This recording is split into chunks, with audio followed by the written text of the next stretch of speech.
अथ मंत्रपाठः।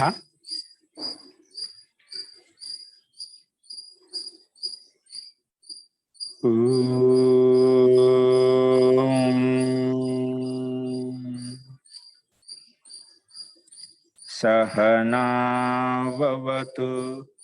सहनौ भुनक्तु सह वीर्यं करवावहै तेजस्विनावधीतमस्तु मा विद्विषावहै। ओम शांति शांति शांति।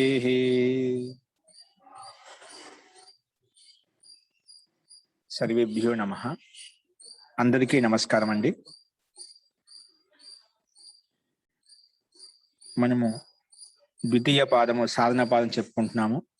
అది ఈ సాధన పాదం నిన్న పూర్తిగా కంప్లీట్ చేశాము. యోగాంగ అనుష్ఠానాలు ఆచరించడం ఎటువంటి ఉపలబ్ధి కలుగుతుంది, ఎటువంటి లాభం కలుగుతుంది, ఎటువంటి సిద్ధి కలుగుతుంది అనేది కూడా మనం నిన్న చెప్పుకున్నాము. ఈ సాధన పాదాన్ని మనం ఈరోజు సంక్షేపంగా మళ్ళీ ఒకసారి మొత్తం సూత్ర రూపంలో ఒకసారి మనం ఇది స్మరిద్దామండి. అంటే సూత్రము సూత్రార్థం ఏంటి అంటే ఒక సిస్టమేటిక్ గా ఒక క్రమ పద్ధతిలో ఉంటుంది. వాటిని ఈ సూత్రం ఏం పనిచేస్తుంది అది ఒకటి గుర్తు పెట్టుకుంటే మనకు ఒక మస్తిష్కంలో ఈ సాధనా పాదం ఏం చెప్తుంది అనేది మనకు అర్థమవుతుంది. కాబట్టి అందరూ వాటిని గమనించండి. ఇప్పుడు మీ దగ్గర పుస్తకాలు ఉన్న వాళ్ళంతా కూడా వెనక పరిశిష్టం ఉంది.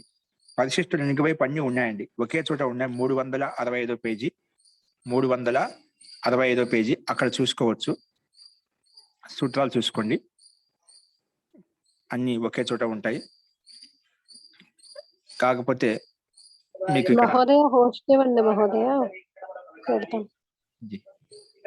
లేదంటే మీకు ఇక్కడ మనకు ఇక్కడే ఉన్నాయి.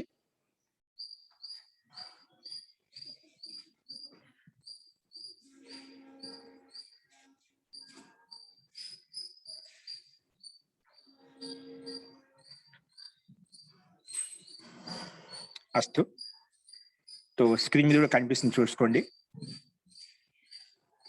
ద్వితీయ సాధన పాద, ద్వితీయ పాదం సాధన పాదం. మనం ఏం చెప్పుకున్నాం అంటే ముఖ్యంగా సమాధి పాదంలో మనము ఉత్కృష్ట యోగ సాధకులు ఎవరైతే ఉన్నారో ఆ మొదట్లో సమాధి పాదం చెప్పుకున్నాం. అంటే ఎవరైతే అభ్యస్తంగా ఉన్నదో వారికి ఉచ్చ స్థితిలో కలిగేటువంటి ఉపలబ్ధి ఏంటివి, ఆ స్థితిలో ఉన్న ఎటువంటి సమాధి కలుగుతుంది, ఏ రకంగా ఉంటుంది, సంప్రజాత సమాధి, అసంప్రజాత సమాధి అని చెప్పి ఉత్కృష్ట స్థితిలో ఉన్నటువంటి యోగ సాధకుల గురించి చెప్పుకున్నాము. ఇప్పుడు ఒక సామాన్య వ్యక్తి కూడా యోగాభ్యాసం ఎలా చేయగలగాలి, ఏ విధంగా చేస్తారు అనే ప్రక్రియ విధి విధానాన్ని, ఏ విధంగా చేసుకోవాలనే విధి విధానాన్ని ఇక్కడ మనకు సాధనా పాదం చెప్పుకున్నాం. సాధన ఎలా చేయాలి, ఒక సామాన్య వ్యక్తి కూడా యోగాభ్యాసం యోగ సాధన ఎలా చేయాలనే విషయాన్ని మనకి ఇక్కడ ముఖ్యమైన బిందువులను ఇక్కడ మనకు సూత్ర రూపంలో మహర్షి పతంజలి, మహర్షి వ్యాస మనకు చెప్పారు. కాబట్టి ముందుగా ఏం చెప్పారంటే ఈ సాధన యోగాభ్యాసం చేయడానికి ముందుగా మనలో ఏమి ఉండాలంటే క్రియాయోగం ఉండాలి. ఆ క్రియాయోగం అంటే ఏమిటి అనేది మొట్టమొదటి సూత్రంలో మహర్షి పతంజలి ఏం చెప్పారంటే తపః స్వాధ్యాయేశ్వర ప్రణిధానాన్ని క్రియాయోగ. తపస్సు, స్వాధ్యాయము, ఈశ్వర ప్రణిధానము, ఈ మూడింటిని కలిపి క్రియాయోగం అంటాం. ఈ క్రియాయోగం మొట్టమొదటిగా మన క్రియాయోగం అలవాటు చేసుకోవాలి. యోగాభ్యాసం చేయాలంటే ముందుగా ఈ అలవాటు మనలో ఉండాలి. తపస్సు చేసే అలవాటు ఉండాలి, స్వాధ్యాయం నిరంతరంగా చేసేటువంటి అలవాటు ఉండాలి, ఇంకా ఈశ్వర ప్రణిధానము, మనకు ఒక లక్ష్యం అంటున్నా ఖచ్చితంగా ఈశ్వరుని పొందాలి, ఆత్మ సాక్షాత్కారం పొందాలి, పరమాత్మ సాక్షాత్ పొందాలి, నన్ను నేను తెలుసుకోవాలనే భావన మనకు సంకల్పం అనేది గట్టిగా ఉండాలి. కాబట్టి ముందు ఈ క్రియాయోగం అభ్యసించాలి. మనసులో సంకల్పం ఉండాలి, నేను తెలుసుకోవాలని జిజ్ఞాస ఉంటే అక్కడి నుంచి మనకు నెక్స్ట్ ప్రక్రియ స్టార్ట్ అవుతుంది. కాబట్టి ముందుగా ఏముండాలంటే ఒక సామాన్య వ్యక్తి తపస్సు, స్వాధ్యాయం, ఈశ్వర ప్రణిధానం చేయడం వలన మనకు అలాంటి స్థితి కలుగుతుంది. అంటే యోగాభ్యాసం చేయడానికి ప్రవృత్తి కలుగుతుంది. అదే విషయం చెప్పారు. దీన్ని ఈ మూటిని కలిపే క్రియాయోగం చెప్పుకున్నాము. తపస్సు, స్వాధ్యాయం, ఈశ్వర ప్రణిధానాన్ని క్రియాయోగ అని చెప్పి ఈ మూడు అనేది అభ్యసించాలి. ఇలా మూడిటిని తపస్సు, స్వాధ్యాయము, ఈశ్వర ప్రణిధానం అభ్యసించడం ఏం కలుగుతుంది అంటే దాని పక్కనే రెండో సూత్రంలో సమాధి భావనార్థ క్లేశ తనూకరణార్థశ్చ. ఈ క్రియాయోగం చేసుకోవడం వలన ఏం కలుగుతుంది, ఏం లాభం కలుగుతుంది అంటే మొట్టమొదటి కలిగే ఉపలబ్ధి ఏంటి, సమాధి భావనార్థ. సమాధి భావన, సమాధి అంటే ఏమిటి, ఆత్మ అంటే ఏమిటి, పరమాత్మ అంటే ఏమిటి, మోక్షం అంటే ఏమిటి, శరీరం అంటే ఏమిటి, బ్రహ్మాండం అంటే ఇటువంటి విషయాల పట్ల నీకు ఒక అవగాహన తెలుసుకొని జిజ్ఞాస భావన కలుగుతుంది. వాటి పట్ల శ్రద్ధ కలుగుతున్నాడు, సమాధి భావన కలుగుతుంది. అంటే అది సమాధి ఆత్మ పరమాత్మ విషయంలో కావచ్చు, బ్రహ్మాండ విషయంలో కావచ్చు, మన గురించి మనకు కావచ్చు. ఒక తెలుసుకోని సూక్ష్మ విషయాన్ని తెలుసుకునే జిజ్ఞాస భావన మనలో కలుగుతుంది అని చెప్పి. అందుకే సమాధి భావనార్థ. ఇంకా రెండోది ఏ ఉపలబ్ధి కలుగుతుందా? క్లేశ తనుకరణార్థశ్చ. క్లేశ తనుకరణార్థశ్చ. క్లేశాలను తగ్గించుకోవచ్చు. సమాధి భావన కలుగుతుంది, ఇంకా క్లేశాలను తగ్గించుకోవచ్చు. ఎట్లా? క్రియాయోగం చేయడం వల్ల, తపస్సు, స్వాధ్యాయము, ప్రతి నిత్యం ఈశ్వర ప్రదానం చేసుకోవడం వల్ల ఇటువంటి భావన మనలో కలుగుతుంది అని చెప్పుకున్నాం. క్లేశాలను కూడా తగ్గించుకోవచ్చు. సో క్లేశాలను తగ్గించుకోవచ్చు అంటున్నావు, బాగానే ఉంది. కానీ క్లేశాలు ఏంటి అవి? సో దానికి సమాధానంగా మూడో సూత్రంలో అవిద్య, అస్మిత, రాగ, ద్వేష, అభినివేశా, పంచక్లేశా. ఈ క్లేశాలను తగ్గించుకోవచ్చు అని చెప్పి క్లేశాలు 5 రకాలు. ఏంటివి? అవిద్య, అస్మిత, రాగము, ద్వేషము, అభినివేశము. ఈ 5 రకాలు క్లేశాలు. ఈ 5 రకాలు మనకు ఈ 5 ఏదో క్లేశంలో ఖచ్చితంగా ఉంటాం. అవిద్యలో ఉంటాం, లేదా అస్మితలో ఉంటాం, రాగంలో ఉంటాం, లేదా ద్వేషంలో ఉంటాం, లేదా అభినివేశంలో క్లేశంలో ఉంటాం, దుఃఖంలో ఉంటాం. ఇవి 5 రకాలు చెప్పాం. ఇందులో వీటన్నిటికీ కారణం ఎవరు?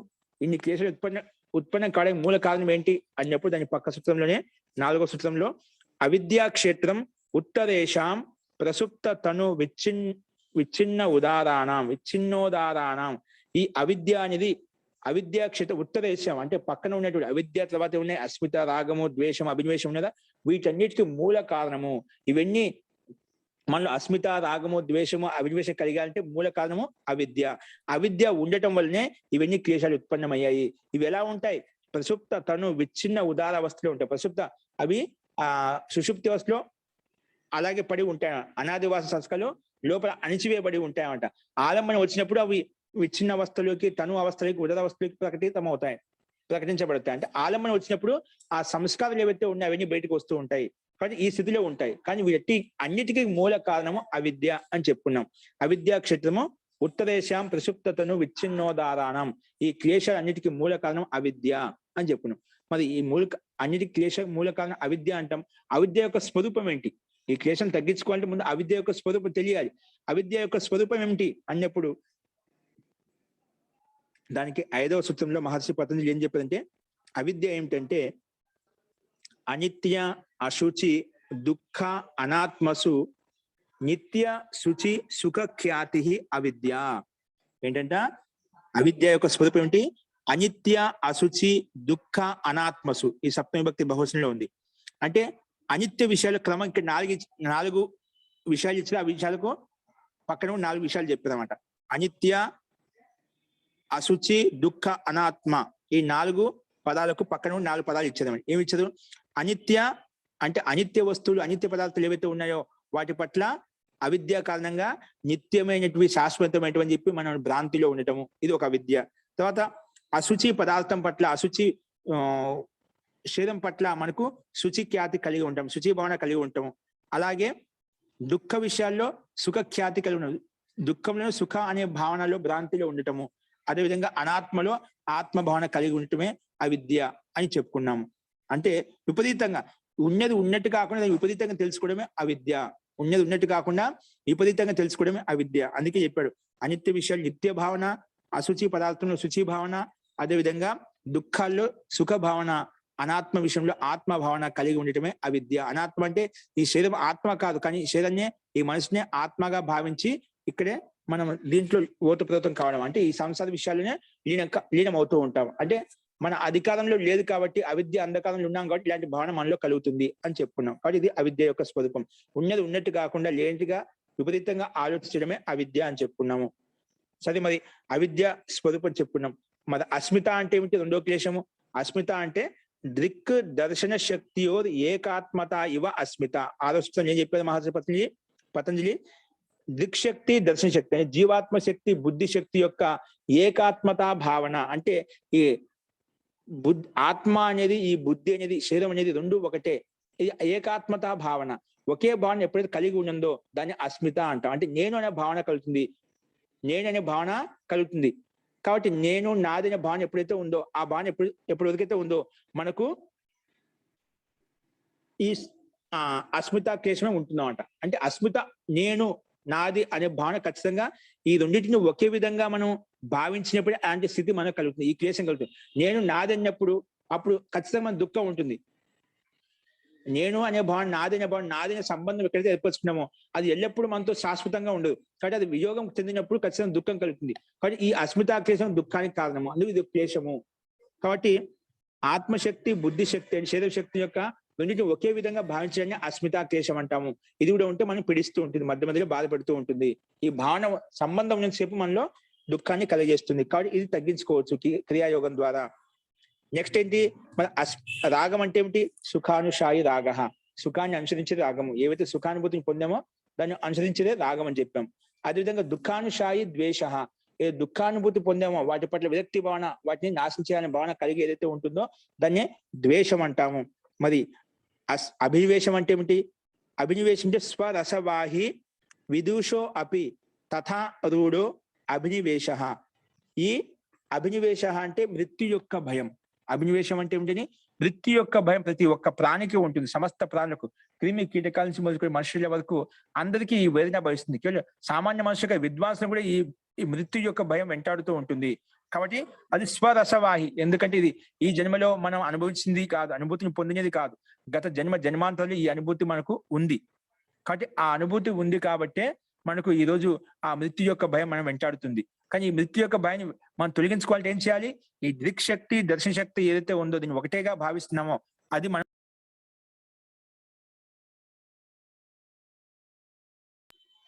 ఆ తొలగిపోయినప్పుడే మనకు ఏకాత్మతాభావం తొలగిపోయినప్పుడే, అస్మితాక్లేశం తొలగిపోయినప్పుడే మనకు ఈ మృత్యు యొక్క భయం తొలగిపోతుంది.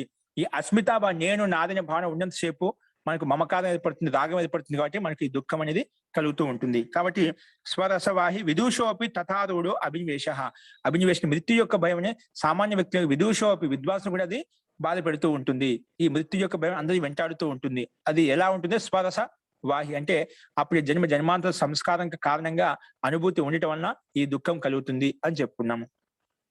ఈ రకంగా ఈ 5 క్లేశాలను, అవిద్య, అస్మిత, రాగ, ద్వేష, అభినివేశాలను క్రియాయోగం ద్వారా తక్కువ చేసుకోవచ్చు, న్యూనం చేసుకోవచ్చు, వీటిని అణిచివేయవచ్చు అని చెప్పి మన 2వ సూత్రం చెప్పాం. సమాధి భావనార్థ క్లేశ తనూకరణార్థశ్చ. సమాధి భావన కలుగుతుంది, క్లేశం తగ్గించుకోవచ్చు. ఈ 5 క్లేశాలను తగ్గించుకోవచ్చు అని చెప్పుకున్నాం. ఇవి ఈ క్లేశాలను 5కి ఎంత తగ్గించుకోవచ్చు అంటే తే ప్రతి ప్రసవ హేయా సూక్ష్మ. ఈ 5 క్లేశాలను ప్రతి ప్రసవం లేకుండా సూక్ష్మం చేయాలి. అంతే ఆ రకంగా సూక్ష్మం చేయాలి. మళ్ళీ ఉత్పత్తి స్థానం లేకుండా, ఏ విధంగా అయితే ఒక విత్తనం దగ్ధబీజం చేసినప్పుడు మళ్ళీ ఉత్పత్తికి సామర్థ్యం ఉండదో అలాగా ఈ క్లేశాలను దగ్ధబీజం చేయాలి. ఈ క్లేశాలను పూర్తిగా సంపూర్ణ నష్టం చేయాలి. అంటే ప్రతి ప్రసవ హేయాహ, మళ్ళీ ప్రతి ప్రసవం కాకుండా ఆ రకంగా సూక్ష్మం చేయాలి అని చెప్పి ఈ సూత్రం ద్వారా చెప్పుకున్నాం. అంటే ప్రతి ప్రసవ హేయాహ సూక్ష్మ, అతి సూక్ష్మం చేయాలి. ఏ రకంగా అంటే ప్రతి ప్రసవం మళ్ళీ ప్రసవం కాకుండా, మళ్ళీ ఉత్పత్తి కాకుండా చేయాలి అని చెప్పారు. అంతవరకు మనం చేయవచ్చు. మరి ఒకవేళ క్లేశ రూపంలో, బీజ రూపంలో ఉందనుకోండి, అప్పుడేం చేయాలి అంటే దాన్ని ఎలా తొలగించుకోవాలంటే ధ్యాన హేయాహ తద్వృత్తయ. ఒకవేళ మనము సూక్ష్మం చేసుకోలేకపోయాం, బీజ రూపంలో అది సుషుప్తి అవస్థలో పడి ఉంది అలాగే సంస్కారం, అప్పుడు దాన్ని ఎలా తొలగించుకోవాలి అంటే ధ్యాన హేయాహ తద్వృత్తయ. ఈ అవిద్యాది క్లేశాలు ఏవైతే ఉన్నాయో వాటి ధ్యానం ద్వారా, విశిష్టమైన ప్రసంఖ్యానం ద్వారా, వివేక్ఖ్యాతి ద్వారా లేదా క్రియాయోగం ద్వారా వాటిని, ఆ వృత్తులను 5 క్లేశాలను మనం తొలగించుకోవాలి, తగ్గించుకోవాలి. అంటే దీనికి ఒక యోగాభ్యాసం ద్వారానే వీటిని మనం తొలగించుకోవచ్చు. ఆ శక్తి సామర్థ్యం అప్పుడే కలుగుతుంది అని చెప్పి వీటిని ధ్యానం ద్వారా తొలగించుకోవాలి ఈ వృత్తులు అని చెప్పి ఇక్కడ మనకు ఒకవేళ బీజ రూపంలో ఉంటే ఇలా తగ్గించుకోవాలని చెప్పి ఈ పద్ధతి, విధి విధానం చెప్పుకున్నాం. సరే, ఇవన్నీ తగ్గించుకోలేదు, ఇంకా ఒక క్లేశమూలం ఉంది, పాపకర్మాశం, పుణ్యకర్మాశం ఉంది. అప్పుడు ఒకవేళ ఉంటే ఎటువంటి జన్మనిస్తాయి అని దానికి సమాధానంగా క్లేశమూల కర్మాశయో దృష్ట అదృష్ట జన్మ వేదనీయ. ఒకవేళ క్లేశమూల కర్మాశయం ఉందనుకోండి, పాప పుణ్యరూప కర్మాశయం ఉందనుకోండి, అవి ఎటువంటి జన్మ కలిగిస్తాయి అంటే దృష్ట అదృష్ట జన్మ వేదనీయ. ఈ జన్మలో అది ఆ ఫలితాన్ని ఇవ్వచ్చు, లేదా వచ్చే జన్మలో ఫలితాన్ని ఇవ్వచ్చు. సాధ్యమైనంత వరకు ఈ జన్మలో అనుభవించేటైతే మనం చేసిన కర్మలకు భగవంతుడు ఈ జన్మలో సాధ్యమైనందుకు మనకు ఆ కర్మ ఫలితాన్ని ఇస్తాడు. అది మంచి కావచ్చు, చెడు కావచ్చు. మంచి అయితే మంచి ఇస్తాడు, సుఖాన్ని ఇస్తాడు. మనం ఏమైనా పాపకర్మలు చేసింటే దుఃఖాన్ని ఇస్తాడు. అది ఎందుకంటే మన కర్మలకు మనమే బాధ్యులము. ఆ కర్మ ఏదైతే చేసామో మనమే దాన్ని దిద్దుకోవాలి. కాబట్టి ఈ క్లేశమూల కర్మాశయం మనలో ఉందనుకోండి, పుణ్యరూప కర్మాశయం, పాపరూప కర్మాశయము, అది దృష్ట జన్మ వేదిని ఈ జన్మలో వస్తుంది లేదా అదృష్ట జన్మ వేదినియా. ఒకవేళ ఎక్కువ సుఖం ఎక్కువ పుణ్యం చేసావు లేదా ఎక్కువ పాపం చేసావు, అది జన్మ సరిపోదు నీకు, కాబట్టి నెక్స్ట్ జన్మలో అది ఫలితాన్ని ఇస్తుంది అని చెప్పాం. సో వచ్చే జన్మలో ఎటువంటి ఫలితాన్ని ఇస్తుంది, దానికి సమాధానంగా మళ్ళీ నెక్స్ట్ సూత్రంలో ఒకవేళ అటువంటి క్లేశముల కర్మాశయం ప్రబలంగా ఉందనుకోండి ఎటువంటి ఫలితాన్ని ఇస్తుంది అంటే, క్లేశమూ సతిమూలే తద్విపాకో జాత్యాయుర్ భోగాహ. ఒకవేళ సతి మూలే, ఆ మూల అంటే క్లేశ మూలం ఉందనుకోండి, పుణ్యరూప కర్మాశయం పాపరూప కర్మాశయం మూలం ఉందనుకోండి, అప్పుడు ఏమవుతుంది, తద్విపాకు అది ఫల రూపంలో ఫల రూపం ఏ విధంగా వస్తుంది, జాతి ఆయు భోగాహ, జాతి రూపంలో ఆయు రూపంలో భోగ రూపంలో వస్తుంది. అంటే మనిషి జాతి ఇవ్వాలన్నా, పశు జాతి ఇవ్వాలన్నా, లేదా వృక్ష జాతి ఇవ్వాలన్నా, అక్కడ ఈ జన్మలో చేసిన పుణ్య పాప కర్మలను బట్టే వచ్చే జన్మలో ఏ జాతిలోకి పంపించాలి, మనిషి జాత, పశు జాత, పశు పక్షి క్రీటి పతంగ ఏ జాతిలో పంపించాలి, మనం చేసిన కర్మను బట్టి ఆ జాతి కలుగుతుంది. తర్వాత జాతితో పాటు ఆయువు నిర్ధారించబడుతుంది. ఒక్కొక్క ప్రాణికి ఒక్కొక్క ఆయువు ఉంటుంది. మనిషి జాతికి 100 ఏళ్ళు అని చెప్పుకున్న, పశు పక్షుల్లో కొంచెం అల్పాయు ఉంటుంది, ఇంకా క్రిమి కీటకాలు ఇంకా అల్పాయు ఉంటుంది. అట్లా జాతిని బట్టి అక్కడ ఆయు నిర్ధారించబడింది. కాబట్టి జాతిని బట్టి సామర్థ్యాన్ని బట్టి ఆయు నిర్ధారణ అనుకోవాలి, కానీ భగవంతుడు ఎవరికి నిర్ధారించడు. సామాన్యంగా ఒక అవధి సామర్థ్యాన్ని బట్టి అందరికీ ఇచ్చాడనమాట. దాన్ని మనం బాగా చూసుకుంటే శరీరాన్ని కానీ, ఒక వస్తువుని కానీ, ఒక పదార్థాన్ని ఏదైనా కానీ అది దీర్ఘకాలంగా ఉంటుంది, లేదంటే అది మధ్యలో నశించిపోతుంది. కాబట్టి ఇది జాతి ఈ రకంగా ఆయు అని జాతిని బట్టి నిర్ధారించబడుతుంది. అలాగే భోగం కూడా మనం చేసిన పాపపు కర్మాశయం పుణ్య కర్మాశని బట్టి మనకు ఎంత ఐశ్వర్యం ఇవ్వాలి, ఎంత ధన సంపత్తి ఇవ్వాలి అనేది అది కూడా నిర్ధారించబడుతుంది. కాబట్టి ఈ క్లేశముల కర్మాశయం ఉందనుకోండి ఎటువంటి ఫలితాన్ని ఇస్తుంది అంటే, జాతి ఆయు భోగాన్ని నిర్ధారిస్తుంది. వచ్చే జన్మలో జాతిని ఆయువును నిర్ధారిస్తుంది. ఈ జన్మలో చేసిన పుణ్య రూప కర్మాశయం పాప కర్మాశయం బట్టే వచ్చే జన్మలో జాతి ఆయు భోగం మనకు కలుగుతాయి. కాబట్టి మనకు ఈ జన్మలో చేసిన పుణ్య కర్మాశయం పాప కర్మాశయం ఇంకా గత జన్మలో అనాది వాసన కర్మాశయం ఏదైతే ఉందో వాటిని కలిపే మనకు వచ్చే జన్మ కలుగుతుంది అన్నమాట. అది సంస్కార ప్రబలంగా ఉన్నాయనుకోండి, ఎక్కువ టైం తీసుకుంటే, సంస్కార ప్రబలంగా లేవనుకోండి, వాటిని తొలగించుకొని మనము ముక్తి వైపు సమాధి వైపు వెళ్ళిపోవచ్చు. కాబట్టి ఈ రకంగా క్లేశమూలం ఉంటే గిన పాపరూప కర్మాశయం పుణ్యరూప కర్మాశయం ఉంటేనా మనకు జాతి ఆయు భోగాన్ని మనకు కలగజేస్తాయి అని చెప్పుకున్నాం. అవి ఎటువంటి ఫలితాన్ని ఇస్తాయి, జాతి ఆయు భోగం ఇచ్చావు, అది ఎటువంటి ఫలితాన్ని ఇస్తాయి, అవి ఎటువంటి ఫలితాన్ని ఇస్తాయంటే 14 సూత్రం ఏం చెప్పారంటే మహర్షి పతంజలి, తే హ్లాద పరితాప ఫలాహ, అవి సుఖాన్ని ఇస్తాయి దుఃఖాన్ని ఇస్తాయి. ఏవి సుఖాన్ని ఇస్తాయి దుఃఖాన్ని ఇస్తాయి అంటే, పుణ్య అపుణ్య హేతుత్వాత్. తే హ్లాద పరితాప ఫలాహ పుణ్య అపుణ్య హేతుత్వాత్.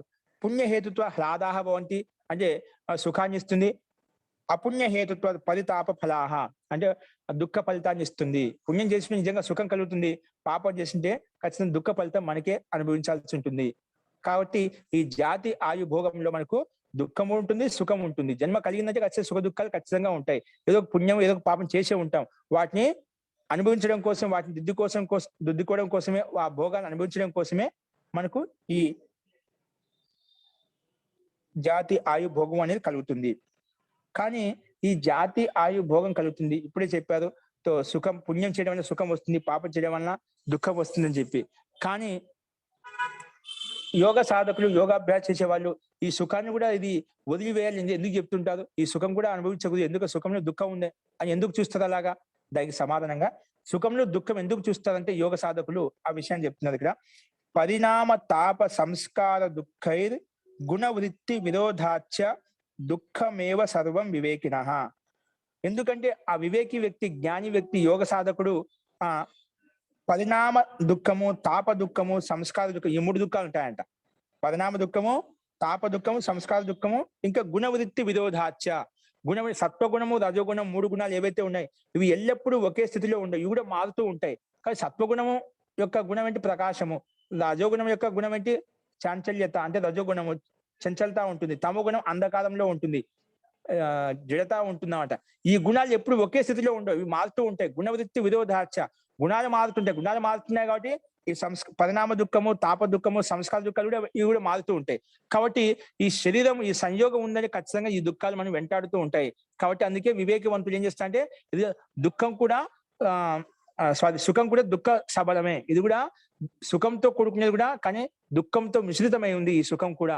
అందుకే వివేకవంతులు దాన్ని వదిలేయాలని చెప్తూ ఉంటారు. అందుకే ఈ మూడు దుఃఖాలు ఆ ఇంకా గుణవృత్తి విరోధం ఉంది కాబట్టి ఇది వివేకవంతులు త్యాజ్యాహ, దీన్ని త్యాగం చేయాలి, వదిలేయాలి అని చెప్పి సుఖాన్ని కూడా వదిలేస్తూ ఉంటారు. ఎందుకు? పరిణామ తాప సంస్కార దుఃఖాలతోటి గుణవృత్తి విరోధాచరణ, గుణవృత్తిలో విరోధం ఉండటం వలన, సత్వగుణము రజోగుణం తమగుణం విరోధం ఉండటం వలన ఎప్పుడు ఒకే స్థితిలో ఉండవు కాబట్టి దుఃఖమేవ సర్వం వివేకన, అందుకే ఈ సుఖాన్ని కూడా దుఃఖంగానే చూస్తారు వివేకవంతులు, యోగ సాధకులు అని చెప్పుకున్నాము. అందుకే ఈ దుఃఖాన్ని ఏం చేయాలి? దుఃఖం రాకముందుకే మనం తొలగించుకోవాలి. ఎలా తొలగించుకోవాలి?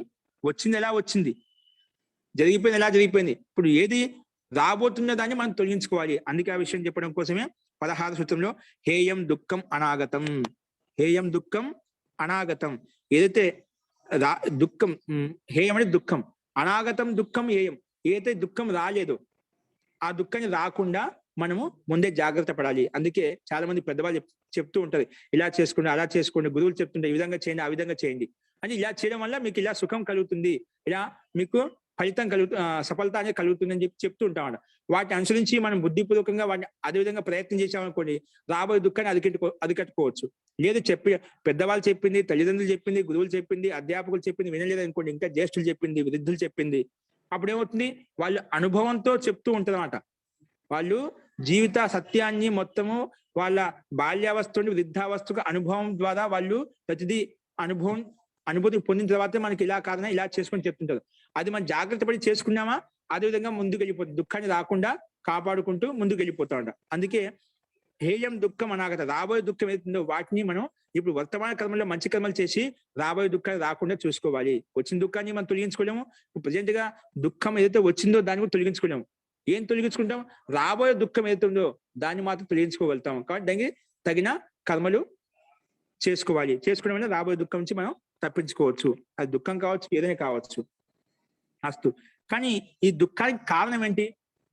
ముందు ఈ దుఃఖానికి కారణం ఏంటి? దానికి కారణం చెప్పారు, రాబోయే దుఃఖాన్ని తొలగించుకో. ఎందుకు ఈ దుఃఖం ముందు కారణం ఏంటి? దుఃఖానికి కారణం ఏంటంటే ద్రష్టృ దృశ్యయో సంయోగో హేయహేతు.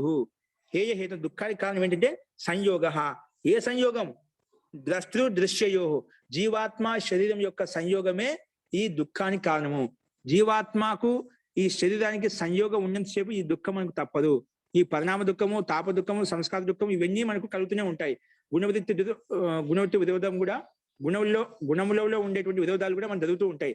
కాబట్టి ఇది ఈ దుఃఖానికి కారణం ముఖ్యము సంయోగం. ఏ సంయోగం అంటే జీవాత్మ శరీరం యొక్క సంయోగం, బుద్ధి యొక్క సంయోగమే ఈ దుఃఖానికి కారణము అని చెప్పుకున్నాం.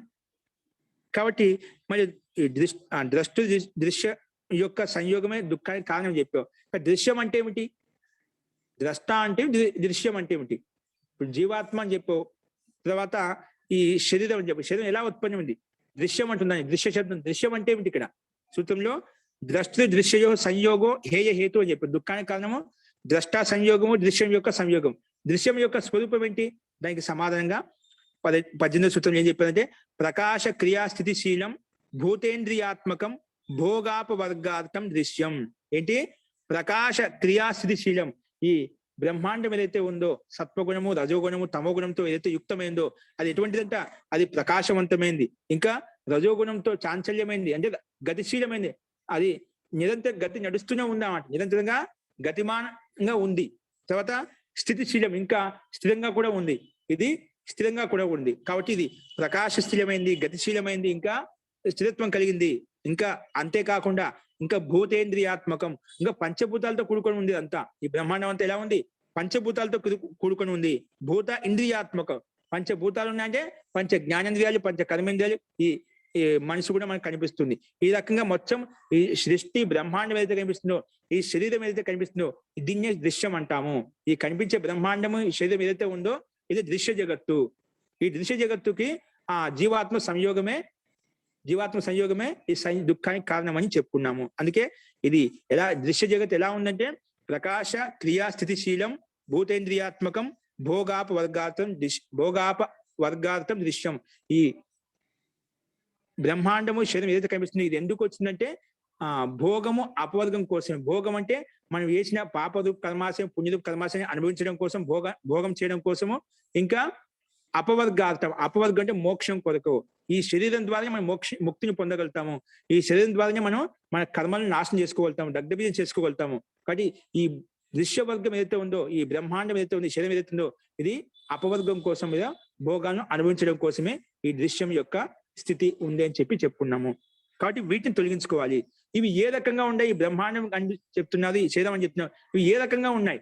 వీటి యొక్క స్వరూపం ఏంటి? బ్రహ్మాండంలో ఏం ఉత్పన్నమైంది అంటే సత్వగుణం, రజోగుణం, తమగుణం చెప్పాము. ఇవి భూతేంద్రియాత్మకంగా ఉన్నాయి, ఇంద్రియాత్మకంగా ఉన్నాయి, పంచభూత రూపంలో ఉన్నాయి, ఇంద్రియాల రూపంలో ఉన్నాయి. ఏ రకంగా ఉన్నాయి? వీటి యొక్క స్వరూపం ఏమిటి అన్నప్పుడు దానికి సమాధానంగా విశేష అవిశేష లింగ మాత్ర అలింగాని గుణపరువాని. ఇవి దృశ్య జగత్తులు, ఈ బ్రహ్మాండంలో, శరీరంలో ఇవి అన్నీ ఎలా ఉత్పన్నమయ్యా అంటే క్రమంగా మూల ప్రకృతి ఉంటుంది. కొన్ని ఏవైతే ముందు ఇక్కడ స్థూలంగా కనిపించే తీసుకున్నాం, స్థూలంగా కనిపించే వాటి నుంచి తీసుకొని సూక్ష్మం వైపు వెళ్ళామంట.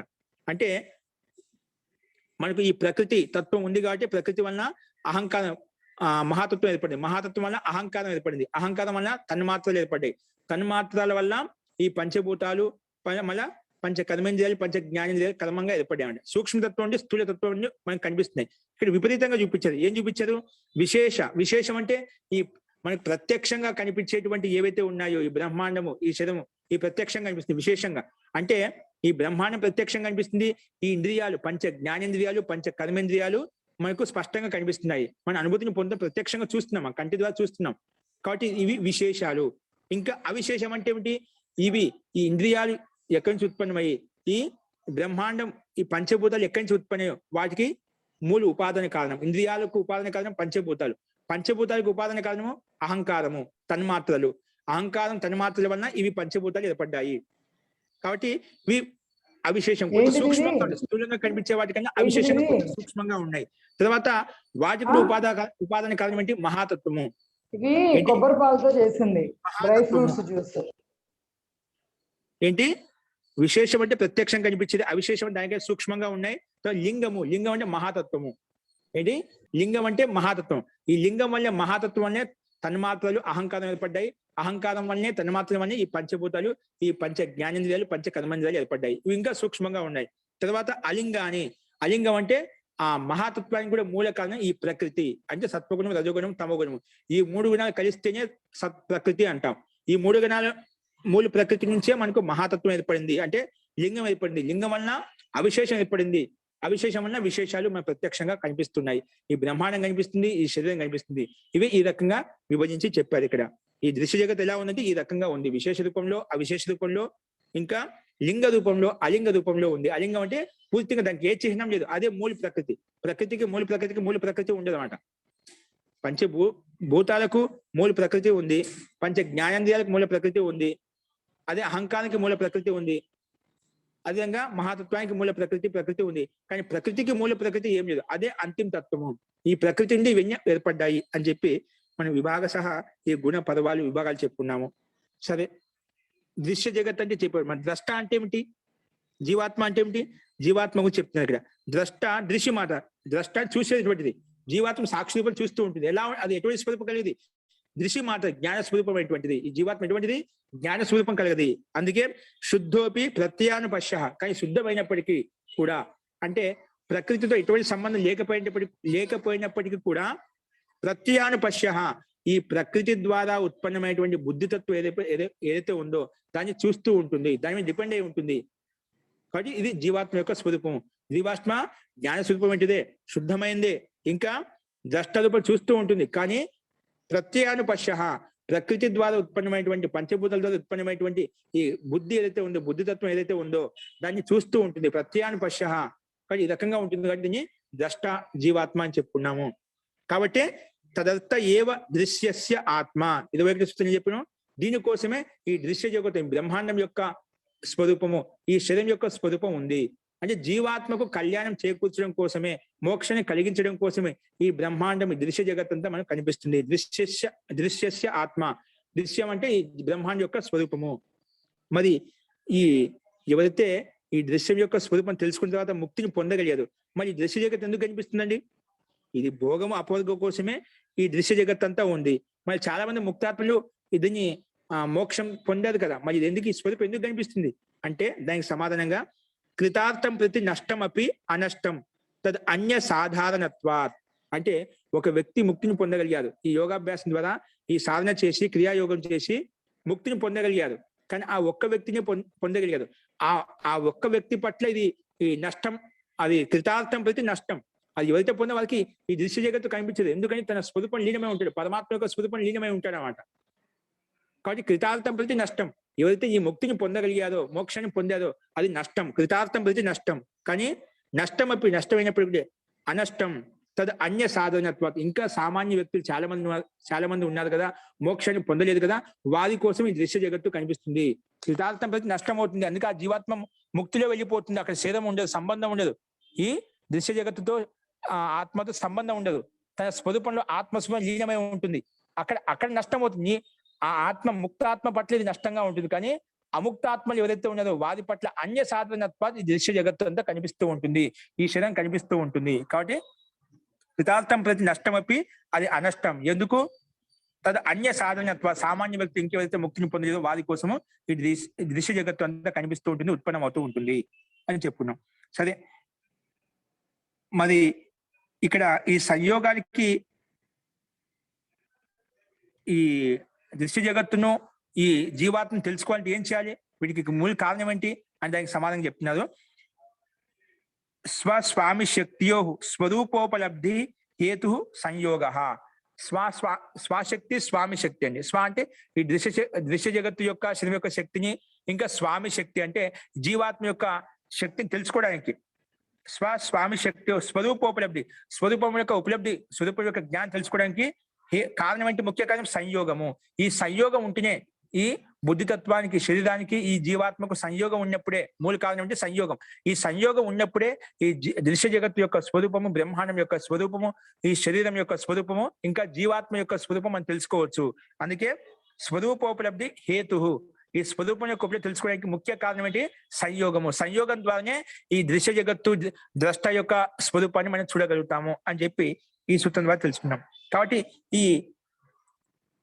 ఈ దృశ్య స్వరూపము, ద్రష్ట స్వరూపం తెలుసుకోవాలంటే కారణము ముఖ్యంగా సంయోగం చెప్పాం. కానీ ఈ సంయోగానికి కారణం, సంయోగం ఎందుకు కలుగుతుంది? సంయోగ కారణం ఏంటంటే తస్య హేతు అవిద్య. తస్య హేతు అవిద్య. 24 సూత్రం ఏం చెప్పినాము?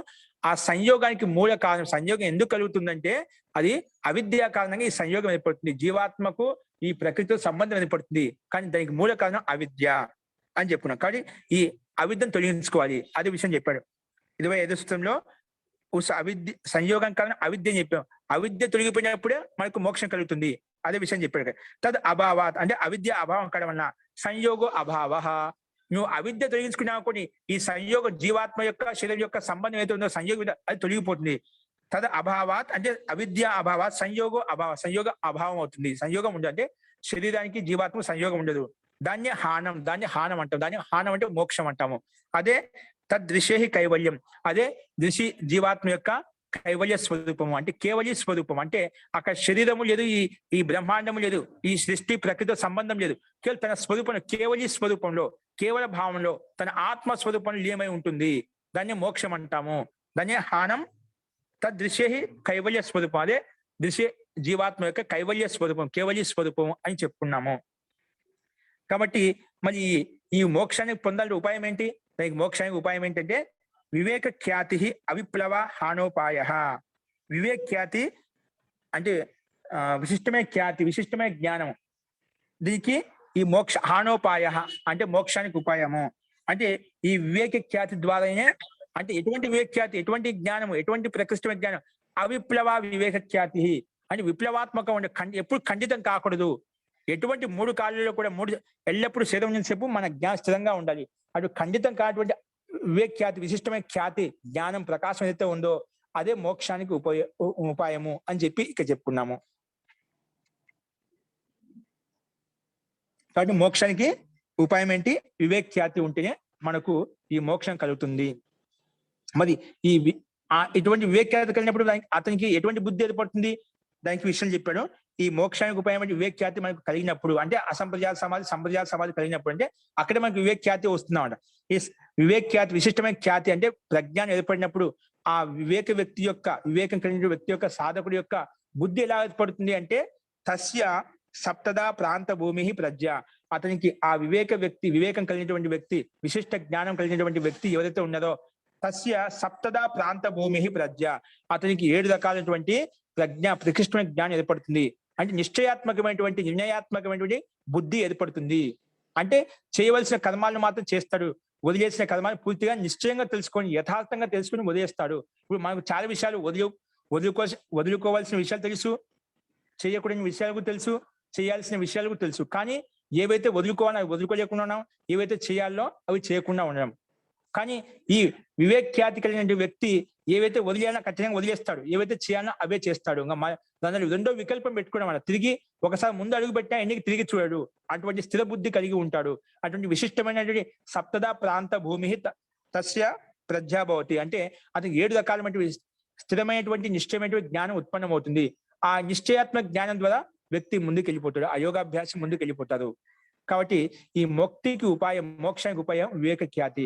అలాంటి వివేక ఖ్యాతి కలిగినప్పుడు స్థిరమైనటువంటి నిశ్చయాత్మకటువంటి 7 రకాల బుద్ధి ఆ యోగాభ్యాసకుడికి, యోగ సాధకుడికి కలుగుతుంది. కాబట్టి అది మనకు ముఖ్య ఉపాయం వివేక ఖ్యాతిని చెప్పుకున్నాం. సరే, ఈ వివేక ఖ్యాతి కలిగితే ఇవన్నీ కలుగుతాయని చెప్పాం. కానీ ఈ వివేక ఖ్యాతిని ఎలా పెంపొందించుకోవాలి, ఈ వివేక ఖ్యాతి ఎలా వస్తుంది, ఈ అనాదివాస సంస్కారం ఎలా తొలగిపోతాయి, దానికి సమాధానంగా యోగాంగ ఆచరించడం వలన ఈ వివేక ఖ్యాతి మనకు కలుగుతుంది. అది ఇక్కడ చెప్పాడు మనకు 28వ సూత్రంలో.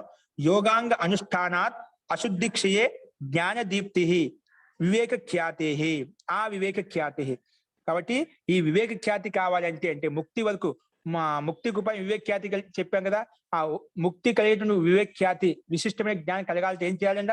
యోగాంగాలను అనుష్ఠానం చేయడం వలన, ఆచరించడం వలన అశుద్ధి క్షయ, ముందు అశుద్ధి మాలిన్యం దోషాలు ఏవైతే ఉన్నాయో ఆ అశుద్ధికి నాశనం అవుతుంది. అశుద్ధి క్షయే అప్పుడు జ్ఞాన దీప్తి, అప్పుడు జ్ఞాన ప్రకాశం కలుగుతుంది. అంటే ఆ విద్య యొక్క ప్రకాశం కలుగుతుంది. అది ఎంతవరకు కలుగుతుంది? ఆ వివేక ఖ్యాతి కలిగేంత వరకు, అంటే ముక్తి ప్రాప్తి కలిగేంత వరకు ఎంతైతే జ్ఞానం, విశిష్ట జ్ఞానం అవసరమో అంత జ్ఞానం వరకు మనకు వృద్ధి చెందుతుంది. దీప్తి భవతి, అంటే జ్ఞాన దీప్తి కలుగుతుంది అని చెప్పుకున్నాం. యోగాంగా అనుష్ఠానించడం వలన అశుద్ధి క్షయం నశించిపోతుంటుంది, ఇంకా జ్ఞాన ప్రకాశం కూడా వృద్ధి చెందుతూ ఉంటుంది.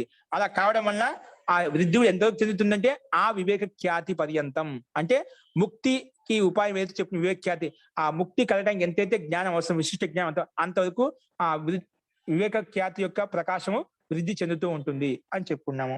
కాబట్టి యోగాంగాను అనుష్ఠానం చేయడం వలన, ఆచరించడం వలన జ్ఞానదీప్తి కలుగుతుంది, అశుద్ధి నాశనం అవుతుంది. మరి ఏంటి యోగాంగాలు అంటే దానికి చెప్పుకున్నాం మనమే. యమ నియమ ఆసన ప్రాణాయామ ప్రత్యాహార ధారణ ధ్యాన సమాధయో అష్టౌ అంగాని, ఈ 8 యోగాంగాలు. ఇవి 8 రకాలు. 8 రకాలు ఆచరించడం వలన మనకు వివేక ఖ్యాతి కలుగుతుంది. మరి ఏంటి యమాలు అంటే ఏమిటి? దాంట్లో యమము, నియమం, ఆసనం ఏమి చెప్పారు. దాంట్లో మొత్తం యమం అంటే ఏమిటి? ఆ యమాలు కూడా 5 రకాలు ఉన్నాయి. ఏంటి అవి? అహింస, సత్య, అస్తేయ, బ్రహ్మచర్య, అపరిగ్రహాహ యమాహ. ఈ 8 అంగాల్లో మొట్టమొదటి అంగం యమము. ఆ యమంలో కూడా 5 రకాలు ఉన్నాయి. ఆ 5 రకాలు ఏంటివి? అహింస, సత్యము, అస్తేయము, బ్రహ్మచర్యము, అపరిగ్రహం.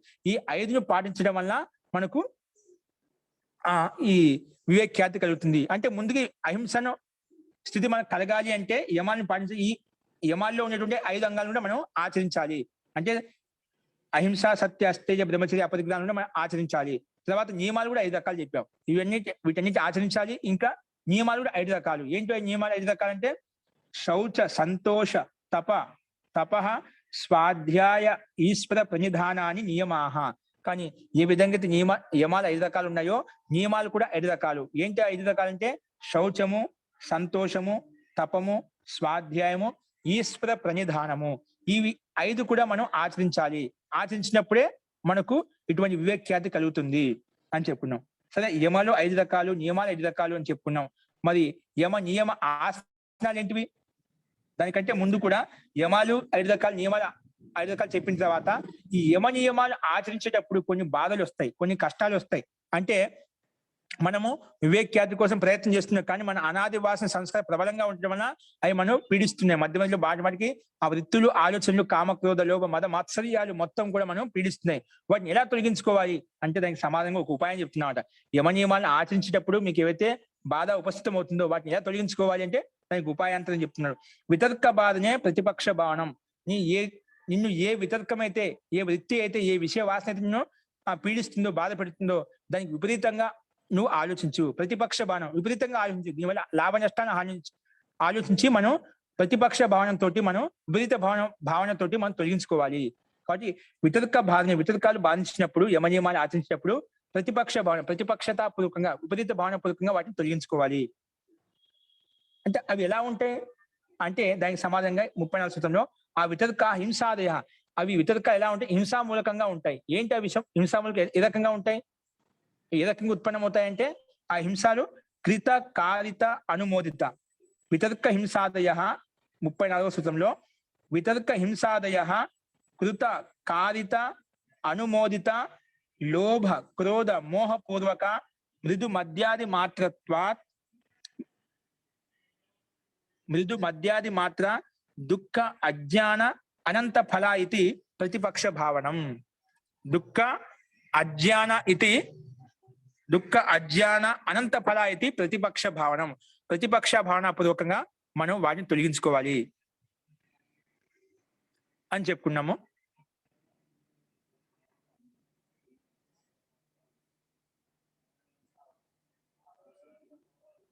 ఇక్కడ చూడండి,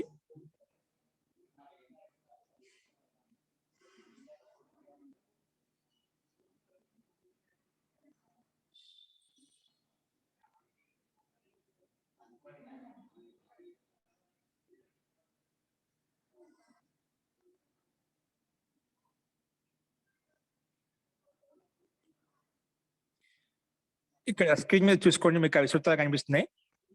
ఏం చెప్పాను? వితర్కాహ హింసాదయ కృత కారిత అనుమోదిత లోభ క్రోధ మోహపూర్వక మృదు మద్యాది మాత్ర దుఃఖ అజ్ఞాన అనంత ఫల ఇది ప్రతిపక్ష భావనం.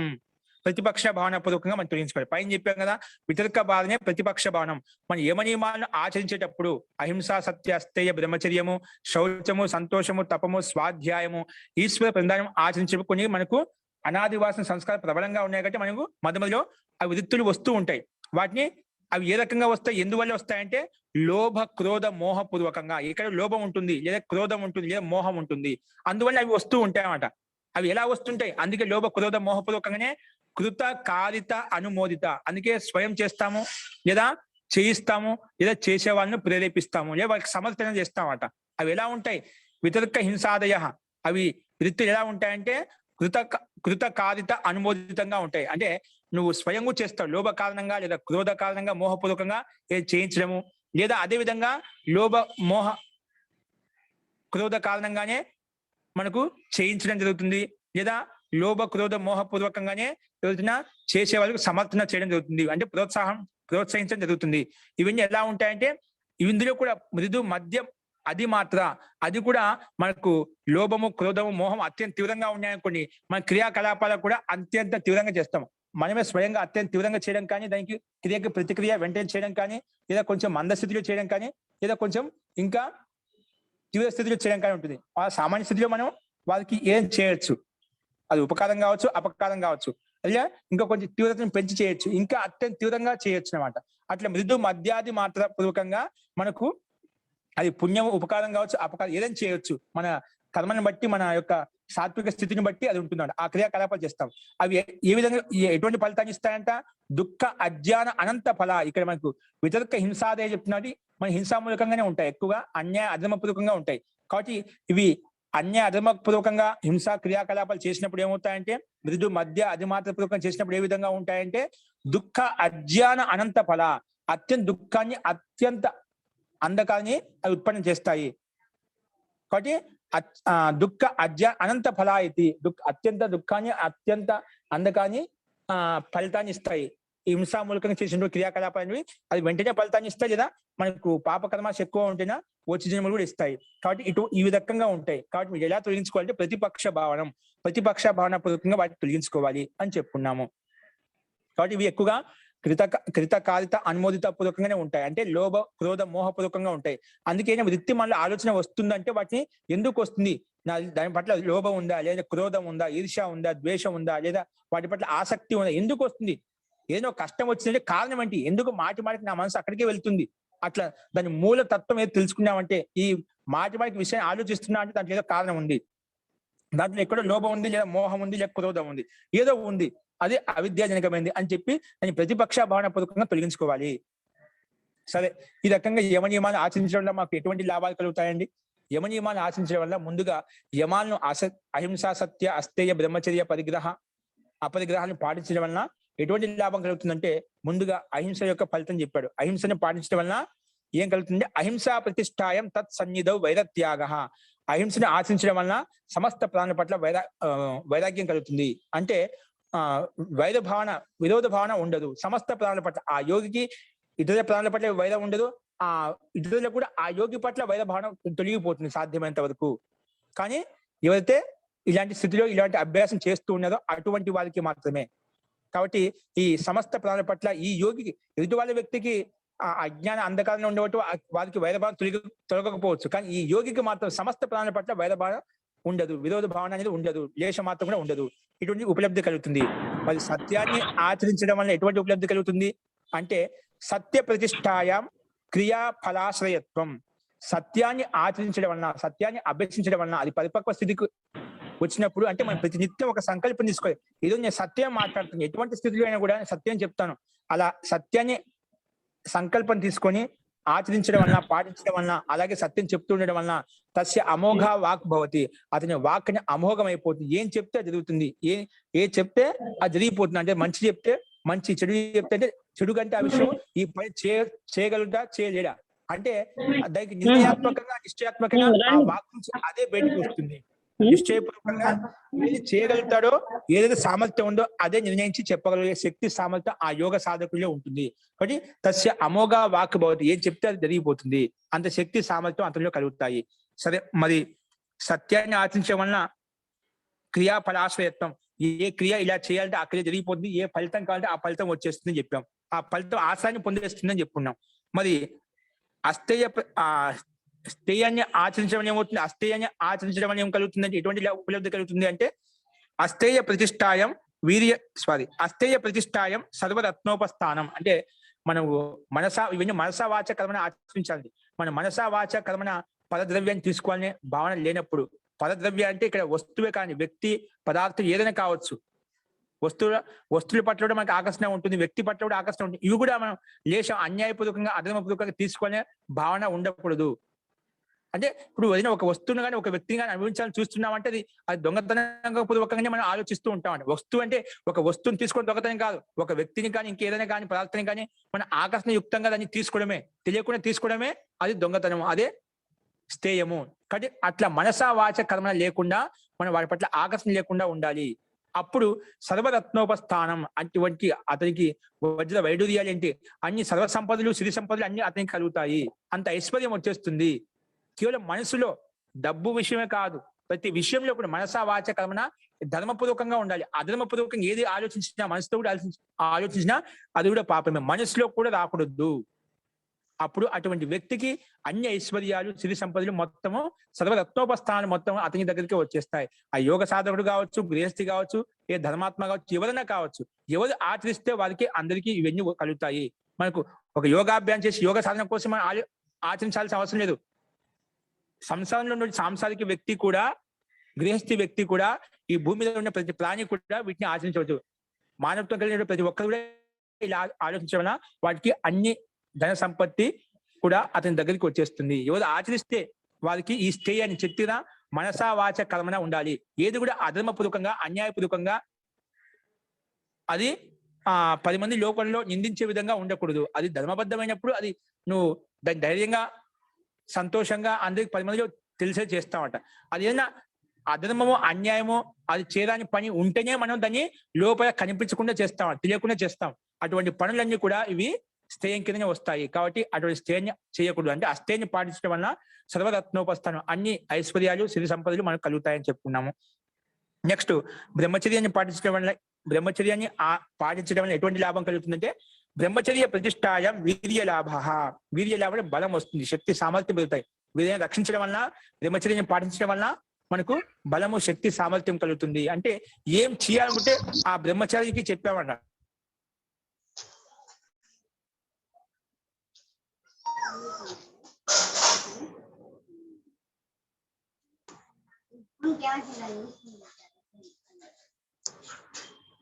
వస్తున్నారు జాగ్రత్త.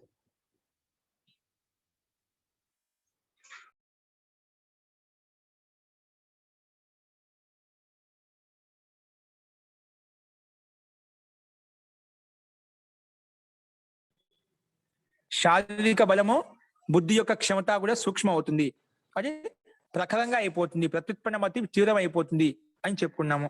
ఆ శక్తి సామర్థ్యం కలుగుతాయి. నెక్స్ట్ అపరిగ్రహ స్థైర్యే జన్మ కథంత సంబోధ. ఇంకా అపరిగ్రహాన్ని అంటే పరిగ్రహ వృత్తి లేదనుకోండి, అది ఒక విషయవాసన పరిగ్రహించడం కావచ్చు, ఒక వస్తువుని పరిగ్రహించడం కావచ్చు, లేదా ఆకర్షణ ఏ విషయం పట్ల పరిగ్రహణ భావన ఉందో, తీసుకునే భావన ఉందో, అటువంటిప్పుడు మనకు ఇది దోషయుక్తంగా ఉంటుంది. కాబట్టి అపరిగ్రహ స్థితి మనం కలిగినట్టు అంటే వస్తువుల పట్ల, వ్యక్తి పట్ల, ధన సంపత్తి పట్ల ఆకర్షణ ఎటువంటి లేదు, కేవలం వర్తమానంలో జీవిస్తున్నాం, అవసరాన్ని మాత్రం ఉపయోగించుకుంటున్నాం. అలా ఉండటం వలన అపరిగ్రహం కలగడం వలన, అపరిగ్రహం పాటించడం వలన జన్మ కథంత సంబోధ. ఎటువంటి నీకు సాంసారిక విషయాల పట్ల, వస్తువుల పట్ల, వ్యక్తుల పట్ల ఆకర్షణ లేదు, ధన సంపత్తి పట్ల ఆకర్షణ లేదు, అటువంటి వ్యక్తికి జన్మ కథంత సంబోధ జన్మాంతరాలు ఎటువంటి స్థితి ఉంది, ఎటువంటి సంస్కారం అవన్నీ కూడా తెలిసిపోతాయి. నీదే కాదు, ఎదుటి వాళ్ళకు తెలిసిపోతుంది. వ్యక్తిని చూడగానే, ఆ వ్యక్తి యొక్క స్వరూపం చూడగానే నువ్వు అతని యొక్క ఇతిహాసం మొత్తం చెప్పేసే శక్తి నీలో కలుగుతుంది, ఆ సిద్ధి నీలో కలుగుతుంది. జన్మ కథంత సంబోధ జన్మాంతర యొక్క సామర్థ్యము తెలుసుకునే సామర్థ్యం నీలో కలుగుతుంది. కాబట్టి మనలో కూడా, మన జన్మ కూడా గత జన్మలు ఎలా ఉండేవాళ్ళం, మన సంస్కారాలు ఏ రకంగా ఉన్నాయి, అనాదివాస సంస్కారాలు ఏ విధంగా ఉన్నాయి, అవన్నీ కూడా మనం తెలుసుకోవచ్చు. ఇంకా ఇతరుల్లో ఉండేటువంటి సంస్కారం కూడా మనకు అర్థమవుతాయి, వాటిని మనం అర్థం చేసుకోవచ్చు, ఐడెంటిఫై చేయొచ్చు. అంత సామర్థ్యం అతనికి కలుగుతుంది. ఎప్పుడు అపరిగ్రహ స్థైర్య, అపరిగ్రహం పాటిస్తూ పరిపక్వ స్థితిలోకి వచ్చినప్పుడు జన్మ కథంత సంబోధ జన్మాంత యొక్క స్థితి అతనికి అర్థమవుతుంది. సరే, నియమాలను పాటించడం ఎటువంటి ఉపలబ్ధి కలుగుతుంది, దానికి సమానం చెప్తున్నాడు. శౌచాత్ స్వాంగ జుగుప్స పరైర్ అసంసర్గ. శుచిని అంటే బాహ్య శుద్ధి, ఆంతరిక శుద్ధిని ఆచరించడం వలన స్వాంగ జుగుప్స నీ శరీరం పట్ల నీకే ఘృణాభావన కలుగుతుంది. ఇంకా పరైర్ అసంసర్గ, ఇప్పుడు నీ శరీరం పట్ల నీకే ఘృణ కలిగినప్పుడు ఇతరుల శరీరం పట్ల నీకు ఆటోమేటిక్ గా సహజంగానే ఘృణ కలుగుతుంది.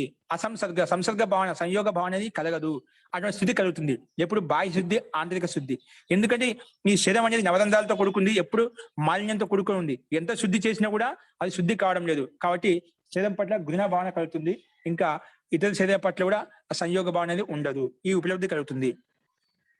ఇంకా ఎటువంటి ఉపలబ్ధి కలుగుతుంది ఈ బాహ్య శుద్ధి, ఆంతరిక శుద్ధి చేయడం వలన అంటే సత్వశుద్ధి, సౌమనస్య, ఏకాగ్ర్య, ఇంద్రియజయ, ఆత్మదర్శన యోగ్యత్వాన్నిచ.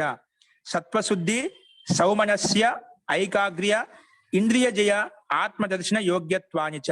ఇంకా ఏమవుతుందంట, సత్వశుద్ధి అంటే ఈ బాహ్య శుద్ధి, ఆంతరిక శుద్ధిని ఆచరించడం వలన సత్వశుద్ధి కలుగుతుంది. బుద్ధి యొక్క శుద్ధి అవుతుంది, అంటే బుద్ధి ప్రకాశిస్తుంది, అంటే బుద్ధి సాత్వికంగా ఉంటుంది.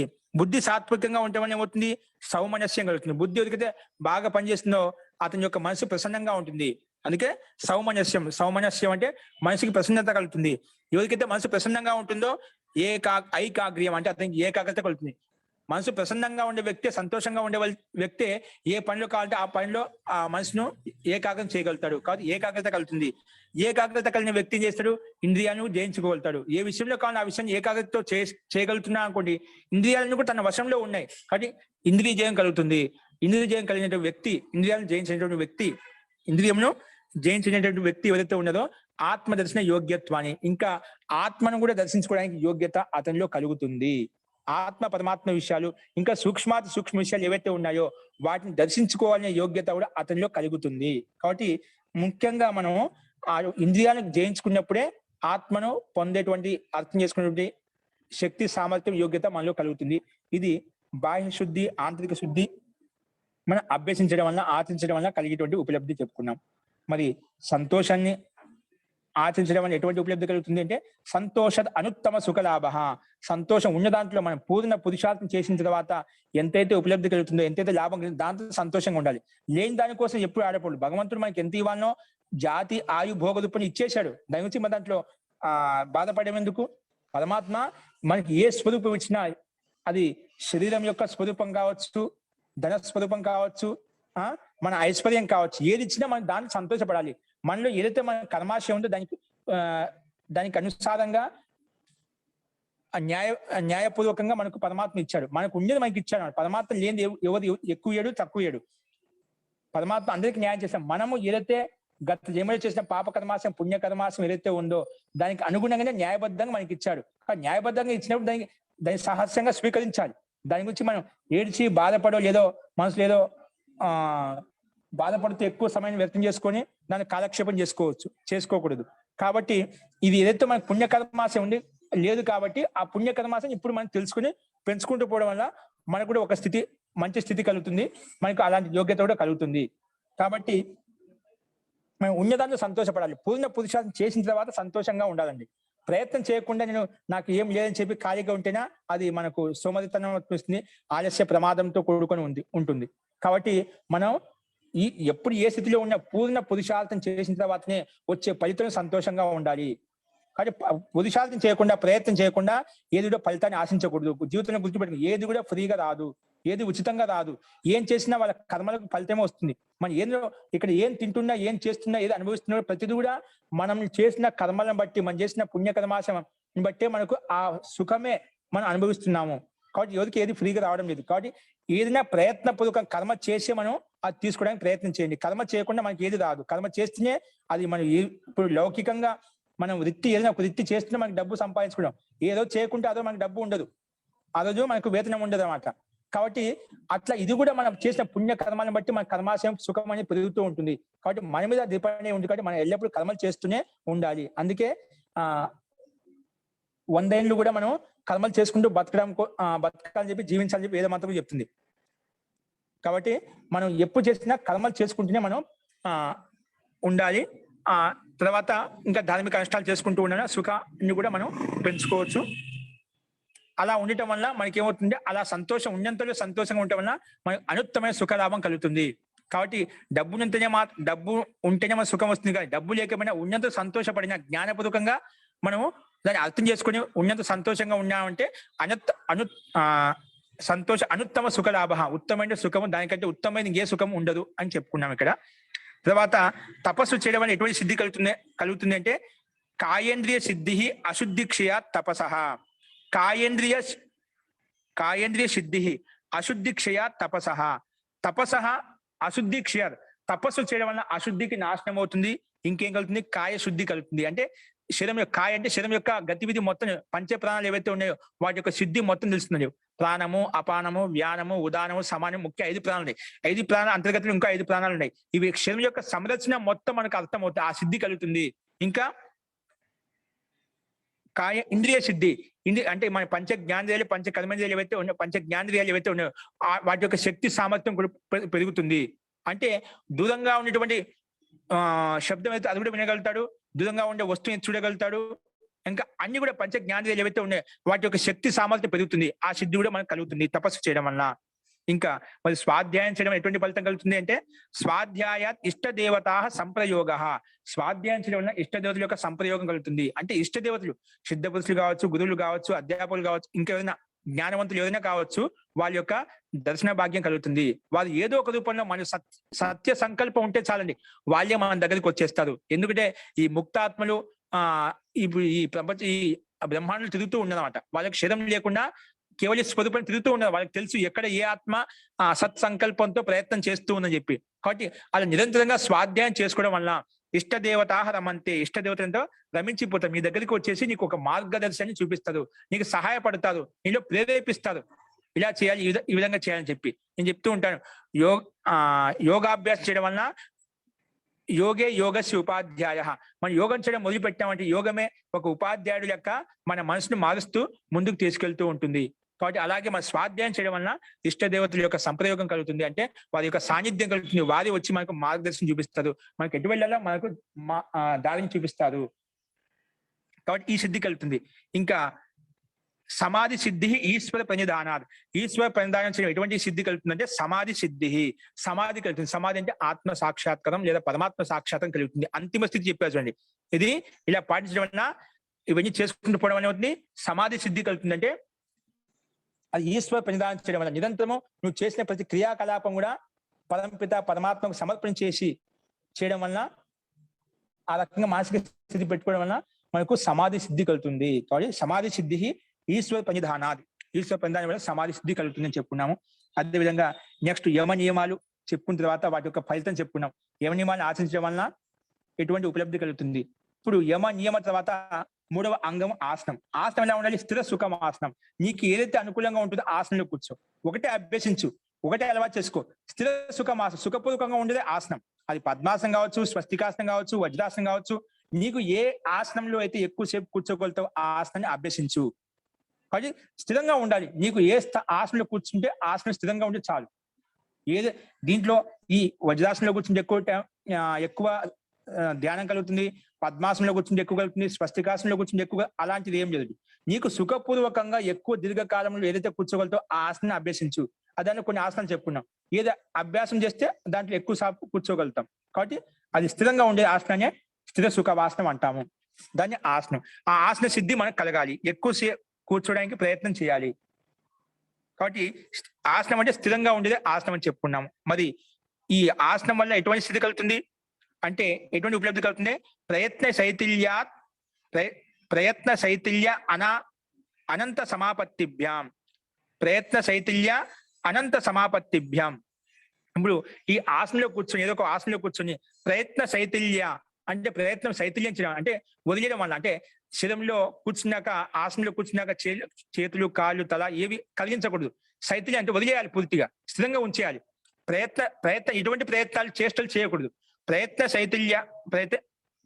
శైథిల్య అనంత సమాపత్తిభ్యాం. నువ్వు ప్రయత్నం శైథిల్యం చేసినప్పుడు, వదిలేసినప్పుడు, ఏ చేష్టలు చేయకుండా వదిలేసినప్పుడు అనంత సమాపత్తిభ్యాం అంటే ఆత్మ పరమాత్మ లీనమవుతుంది. అనంత సమాపత్తిభ్యాం. ఆసన సిద్ధి కలిగినప్పుడు ఇది సిద్ధి కలుగుతుందండి. ఆసన స్థిరంగా లేకపోండి, మన చేష్టలు జరుగుతూనే ఉన్నాయి, కాళ్ళు చేతులు కదిలిస్తూ ఉన్నాము, ఇలా అలా కదులుతున్నాం. ఎందుకు? ఆసన సిద్ధి లేకపోయినా కదులుతూ ఉన్నాం, లేదా మనకు అక్కడ అనుకూల వాతావరణం లేదు. అందుకే ఇవన్నీ ముందు ఆసన సిద్ధి కలగాలి. ఆసన సిద్ధి కలిగినప్పుడు అనంత సమాపత్తిభ్యం. అనంత అంటే పరమాత్మను లీనం చేయొచ్చు. మన మనసుని పరమాత్మ లీనం చేస్తాము. అలా చేయడం వల్ల ఏమవుతుంది? తతో ద్వంద్వ అనభిఘాత. అప్పుడు ఇలా పరమాత్మ లీనం చేయడం వల్ల, అంటే ఆసన సిద్ధి అయినప్పుడు ఈ స్థితి కలుగుతుందా? పరమాత్మ లీనం చేయడం వల్ల ఏమవుతుంది? తతో ద్వంద్వ అనభిఘాత. ద్వంద్వాలు మనకు ఇప్పుడు ద్వంద్వ సహనం తప అని చెప్పిన లాభ నష్టాలు, సుఖ దుఃఖాలు ఏవైతే ఉన్నాయో, ఇవి ఇంకా ఏవైతే వ్రతాలు చేస్తున్నామో, తపస్సు చేస్తున్నామో, ఈ తపస్సు వల్ల కలిగేటువంటి బాధ ఏదైతే ఉందో వాటిని ఎదుర్కొనే శక్తి, స్థైర్యము, ధైర్యము మనలో కలుగుతాయి. అంత సామర్థ్యం మనలో కలుగుతుంది. ద్వంద్వ అనభిఘాత. ద్వంద్వాలు మనకు అంత ఎక్కువగా పీడించవు, బాధ పెట్టవు. అవి సహించుకునే స్థితిలో మన అధికారంలోనే ఉంటాయి. అంటే అటువంటి సిద్ధి కలుగుతుంది. ఈ ఆశ సిద్ధించడం వల్ల మనం ద్వంద్వాలు అనేటివి, ఇప్పుడు శరీరంలో సుఖం, ఇప్పుడు ఆశ సిద్ధి కలగలేదు అనుకోండి, మనం కూర్చునేసేపు మనకు మోకాలు నొప్పి పుట్టడము, ఇంకేదన్నా నడుము నొప్పి కావచ్చు, ఇంకా మెడ నొప్పి కావచ్చు, ఆశ సిద్ధి లేక ఇవన్నీ నొప్పులు వస్తూ ఉంటాయి, అంటే బాధ కలుగుతూ ఉంటుంది, పీడ కలుగుతూ ఉంటుంది. ఇవన్నీ మన ఆశ సిద్ధి కలిగినప్పుడు ఇటువంటి ఏ బాధ ఉండదు. కొంచెం వచ్చినా కూడా అవి సహించుకునే శక్తి, సామర్థ్యం నీలో కలుగుతుంది. ఇంకా ఆకలి దిప్పుకలు కూడా నేను ఎక్కువ వేధించవు. కాబట్టి ఇలా ఎవరైతే అభ్యాసం చేస్తారో, యోగ సాధకుడు, యోగ అభ్యాసం ఎవరైతే ఉన్నారో, ఇటువంటి ద్వంద్వాన్ని సహించుకునే శక్తి, సామర్థ్యం అతనిలో కలుగుతుంది. సరే, తస్మిన్ సతి నెక్స్ట్ 49 సూత్రంలో, తస్మిన్ సతి శ్వాస ప్రశ్వాస గతి విచ్ఛేద ప్రాణాయామ. ఆసనం చెప్పుకున్నాము, ప్రాణాయామం యమ నియమ ఆసనం తర్వాత 3వ అంగం, 4వ అంగం ఏంటి? ప్రాణాయామం. 4వ అంగం ఏంటి? ప్రాణాయామం. ప్రాణాయామం ఎలా చేయాలంట? తస్మిన్ సతి ఆసన సిద్ధి కలిగినప్పుడు, తస్మిన్ సతి ఆసన సిద్ధి కలిగినప్పుడు శ్వాస ప్రశ్వాస గతి విచ్ఛేద ప్రాణాయామ. శ్వాస తీసుకుంటున్నాం, వదులుతున్నాం, ఆ శ్వాస ప్రశ్వాస గతి నిలబెట్టడమే ప్రాణాయామం. 4వ అంగం ఏంటి? శ్వాస ప్రశ్వాస యొక్క గతి నిలబెట్టడమే ప్రాణాయామం అని చెప్పుకున్నాం. మరి అలా చేయడం వల్ల ఏం కలుగుతుంది? బాహ్య ఆభ్యంతర స్తంభ వృత్తి దేశకాల సంఖ్యాభి పరిదృష్టో దీర్ఘ సూక్ష్మ. అలా చేయడం వలన అంటే ఈ ఆభ్యంతర ప్రాణాయామం ద్వారా, స్తంభ వృత్తి ప్రాణాయామం ద్వారా, బాహ్య ఆభ్యంతర విషయాక్షేపి ప్రాణాయామం ద్వారా, చతుర్థ ప్రాణాయామం ద్వారా మనం అభ్యసించడం వలన ఏమవుతుంది? దీర్ఘ సూక్ష్మ. అలా పరీక్షణాపూర్వకం చేయడం వలన దీర్ఘ సూక్ష్మ అవుతుంది. అంటే దీర్ఘంగా శ్వాస ప్రశ్వాసం తీసుకోగలుగుతాము. సూక్ష్మంగా అంటే ఇంకా శ్వాస యొక్క ప్రశ్వాస గతి నిలబెట్టగలుగుతాము. అంటే శ్వాస ప్రశ్వాస గతి లేకుండా అంత స్థిరంగా ఉంచగలుగుతాం. అంత ధైర్యం, అంత స్థైర్యం మనలో వస్తుంది. అంటే దీర్ఘ సూక్ష్మ గతి మనలో కలుగుతుంది అని చెప్పుకున్నాం. అదేవిధంగా ఆ కాలంలో ప్రాణాయామం అభ్యసించే కాలంలో మన మనసులో అభ్యసిస్తూ ఉండాలి. అప్పుడు మనం ఎంతసేపు ఉండతామో అది మనం చెప్పుకున్నాం. కాబట్టి ఇంకా బాహ్య ఆభ్యంతర విషయాక్షేపి చతుర్థ. ఇది ప్రాణాయామంలో గతి విచ్ఛేదం ఎలా చేయాలి 4 రకాలు చెప్పుకున్నాం. ఇది బాహ్య ఆభ్యంతర విషయాక్షేపి చతుర్థ ప్రాణాయామం. ఇది కూడా అదే విధంగా అభ్యసించాలి. సరే, ఇలా ప్రాణాయామం గతి విచ్ఛేదించడం వలన శ్వాస ప్రశ్వాస యొక్క గతి విచ్ఛేదించే ఎటువంటి స్థితి కలుగుతుంది, ఎటువంటి లాభం కలుగుతుంది అంటే తతః క్షీయతే ప్రకాశావరణం. తతః అంటే ఈ ప్రాణాయామం చేయడం వలన శ్వాస ప్రశ్వాస యొక్క గతి నిలబెట్టడం వలన ఏమవుతుంది, తతః క్షీయతే ప్రకాశ. అజ్ఞానం యొక్క ఆవరణం ఏదైతే ఉందో సత్వగుణాన్ని అంటిపెట్టుకొని బుద్ధితత్వాన్ని అంటిపెట్టుకొని అజ్ఞానం అవిద్య ఏదైతే ఉందో అది క్షీయతే, అది ఆ అజ్ఞానం యొక్క ఆవరణము నశించిపోతుంది, అది తొలగిపోతుంది. ఈ ప్రాణాయామం చేయడం వలన అశుద్ధి తొలగిపోతుంది అని చెప్పుకున్నాం. మరి యమ నియమ ఆసన ప్రాణాయామ ప్రత్యాహారం, ప్రాణాయామం తర్వాత ప్రత్యాహారం అంటే ఏమిటి, ప్రత్యాహారం గురించి చెప్తున్నాడు. ప్రత్యాహారం చెప్తున్నాడు, ధారణాసు యోగ్యత మనసః, ధారణాసు చ యోగ్యత మనసః. ఇంకోటి ఏంటంటే అక్కడ ఉపలబ్ధి అని చెప్పి ప్రాణాయామం చేయడం వలన ధారణాసు యోగ్యత మనసః. ఇది ప్రాణాయామం ఇంకో ఉపలబ్ధి అని చెప్పాడు, అజ్ఞాన అంధకారం తొలగిపోతుంది. ఇంకా మన మనసు అనేది ఏదో ఒక విషయం లీనం చేసిన ధారణ కలుగుతుంది. ధారణ ధ్యాన సమాధి అని చెప్తాం. ధారణ అంటే దేశ బంధ చిత్తస్య ధారణ, ఏదో ఒక స్థానంలో ఏదో ఒక ప్రదేశంలో మన మనసు కేంద్రీకరించడం, దాని ధారణ అంట. అటువంటి స్థితి యోగ్యత మనలో కలుగుతుంది. అంటే మనం ఏ పనిలో అయితే లీనమై ఉన్నాం ఆ పనిలో మన మనసును పూర్తిగా లీనం చేయడం, దాంట్లో ఓతప్రోతం చేయడం, దాన్ని ధారణ అంటాం. అంటే తైల బిందువు ఎలా ఉంటుంది, తైల నూనె పోసేటప్పుడు అది బిందువు ఎలా ఉంటుంది, మధ్య ఎటువంటి గ్యాప్ ఉండదు, కంటిన్యూగా ధార పడుతుంది. అలాంటి ధారణ కావాలి మనకు. కాబట్టి అది ఈ అభ్యాసం చేయడం, ప్రాణాయామాన్ని అభ్యసించడం వలన ఏమవుతుంది, ధారణాసు చ యోగ్యత మనసః. ఈ మనసు అనే ఏదైనా ఒక విషయం లీనం చేయడానికి ధారణ కలుగుతుంది, దాని యోగ్యత కలుగుతుంది అని చెప్పుకున్నాం. అంటే ధారణ చేయడంలో యోగ్యత కలుగుతుంది మనసుకి.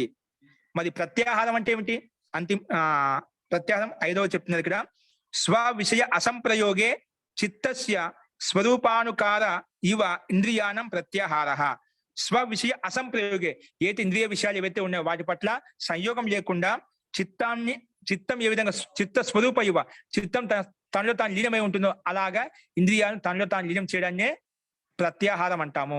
అంటే చిత్తము ఎటువంటి పని చేయకుండా, అంటే విషయాల పట్ల ఆకర్షణ లేకుండా చిత్తం తనలో తాను లీనమై ఉంటుంది.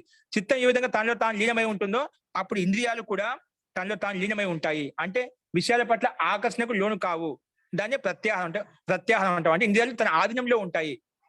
కాబట్టి ఈ ప్రత్యాహారం అంటే ఇంద్రియాలను తనలో లీనం చేసుకోవడం. ఇది ఎలా కలుగుతుంది, మనసును నియంత్రించినప్పుడు ఇంద్రియాలు నియంత్రణలోకి వచ్చేస్తాయి అని వ్యాస భాషను చెప్పుకున్నాం. చిత్త నిరుద్ధే ఇంద్రియాన్ని చిత్తాన్ని నిరోధించినప్పుడు ఇంద్రియాలు నిరోధించబడతాయి. ఇంద్రియాలు కూడా పంచ కర్మేంద్రియాలు, పంచ జ్ఞానేంద్రియాలు, విషయవాసనలు ఏవైతే ఉన్నాయో ఆ ఒక మనసును నిలబెట్టగలిగినామంటే ఇంద్రియాలు కూడా ఆటోమేటిక్ నిలబడిపోతాయి అని చెప్పుకున్నాం. కాబట్టి స్వ విషయ అసంప్రయోగే చిత్తస్య స్వరూపానుకార ఇవ ఇంద్రియానం ప్రత్యాహారః. ఒక చిత్తాన్ని నిరోధించండి, ఇంద్రియాలు ఆటోమేటిక్ నిరోధించబడతాయని చెప్పి చెప్పుకున్నాం. ఇలా నిరోధించడం ఎటువంటి ఉపలబ్ధి కలుగుతుంది అంటే తతః పరమ వశ్యత ఇంద్రియాణం. అప్పుడు తతః పరమ వశ్యత, ఇలా ఇంద్రియాలు నిగ్రహించినప్పుడు అత్యంత వశీకారం అయిపోతాయి. ఇంద్రియాలు అత్యంత వశీకరం అయిపోతాయి. ఎప్పుడైతే ఇంద్రియాలు అత్యంత వశీకరం అయిపోయాయో అతనికి ఎటువంటి అసాధ్య వస్తువు అంటూ ఏది ఉండదు, అన్ని సాధించుకోగలుగుతాడు, ఏది కావాలంటే అది పొందగలుగుతాడు. అంత శక్తి సామర్థ్యం అతనిలో కలుగుతుంది.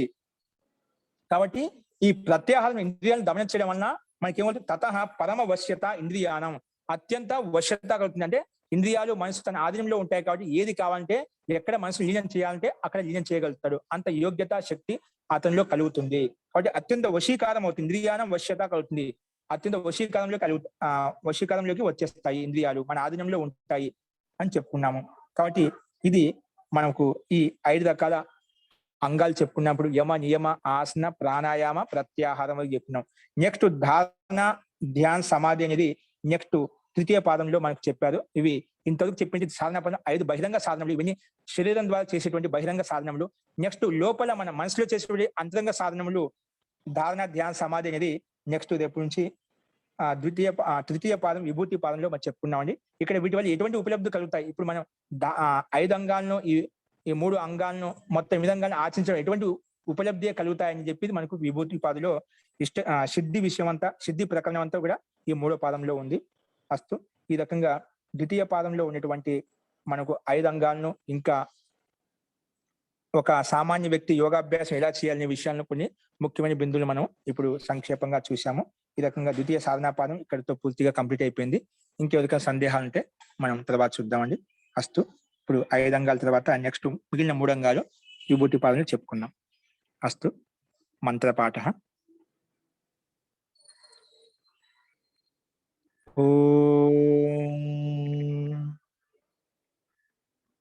సర్వే భవంతు సుఖినః, సర్వే సంతు నిరామయాః, సర్వే భద్రాణి పశ్యంతు, మా కశ్చిద్ దుఃఖ భాగ్ భవేత్. ఓం శాంతి శాంతి శాంతి. సర్వేభ్యో నమః.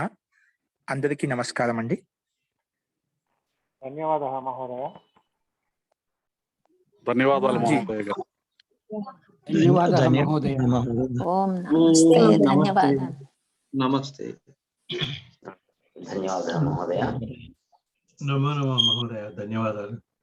గురుగారు, జీ చెప్పండి. ఇప్పుడు అస్థేయము అపరిగ్రహము ఉంది కదండి, ఈ అస్థేయానికి అపరిగ్రహానికి తేడా ఏంటి సార్? అస్థేయం అంటే మనము ఆ వస్తువు యొక్క అధికారి స్వామి ఎవరైతే ఉన్నారో, ఒక వస్తువు యొక్క పదార్థం యొక్క ఆ వస్తువు యొక్క అధికారి స్వామి అధికారం ఎవరికైతే ఉందో ఆ ఇతరుల యొక్క వస్తువును మనం అడగకుండా తీసుకోవడం, దొంగతనంగా తీసుకోవడం, తెలియకుండా తీసుకోవడం, అధర్మపూర్వకంగా ఇవ్వకుండా అని చెప్పి అధర్మపూర్వకంగా అన్యాయపూర్వకంగా చల్ కపట్ అంటే మోసం చేసి వంచి ఇంకా వేరే రకంగా చేసుకోవడం అన్నమాట. అన్యాయంగా అధర్మపూర్వకంగా తీసుకోవడం అది స్థేయం అంటాం. ఆ స్థేయం ఉండకూడదు. దొంగతనం తీసుకునే భావన, ఇతరుల ద్రవ్యాలను మనం తీసుకునే భావన మనలో కలగకూడదు, మనసులో కూడా రాకూడదు. ఆ వస్తువు ఎవరిదైతే ఉందో, అధికారం ఎవరిదైతే ఉందో వాళ్ళని అడిగే తీసుకోవాలి. ఆ వ్యక్తి సహస్యంగా స్వీకరించడా అప్పుడే నీకు అధికారం వస్తుంది. ఒక చిన్న వస్తువుని మనం అడిగి తీసుకోవాలి. ఒక విషయం వల్ల అధికారం ఒక వస్తువే కాదు, ఒక విషయం ఏదైనా మా అధికారం చెప్తున్నామంటే అది మనకి ఆ అధికారం ఎదుటి వ్యక్తి ఇచ్చాడా లేదా, అధికారం మనం ఉపయోగించుకోవాలి. ఏదైనా వచ్చినప్పుడు అక్కడ వ్యక్తి లేడు కానీ మనం ఇక్కడ ఉంటుందని చెప్పి వాయనలో ఉన్నట్టుగా భావించి మనం అధికారం తీసుకొని మనం చెప్పకూడదు ఎవరికి కూడా. మనం ఏదైనా మన అధికారం ఏదైతే ఉందో అధికారానికి మాత్రం మనం ఏం చేయగలుగుతాం అని క్రియ చేయగలుగుతాం. మన అధికారం లేకుండా వస్తువు కావచ్చు, వ్యక్తి కావచ్చు, ఒక వాక్యం కావచ్చు, ఒక మాట కావచ్చు, అది ఇతరుల అధికారం లేకుండా, ఇతరుల పర్మిషన్ లేకుండా మనం తీసుకోకూడదు. అలాగే ఒక వ్యక్తి పట్ల కూడా అలాగే ఉంటుంది అన్నమాట. ఒక వస్తువు కాదు, ఒక విషయ వాసన ఉందని అది పొందుతున్నాం అంటే అన్యాయంగా అధర్మంగా పొందుతుంటాం. అది దొంగతనం చేసి పొందుతున్నాం కదా, తెలియకుండా చేసి పొందుతున్నాం కదా.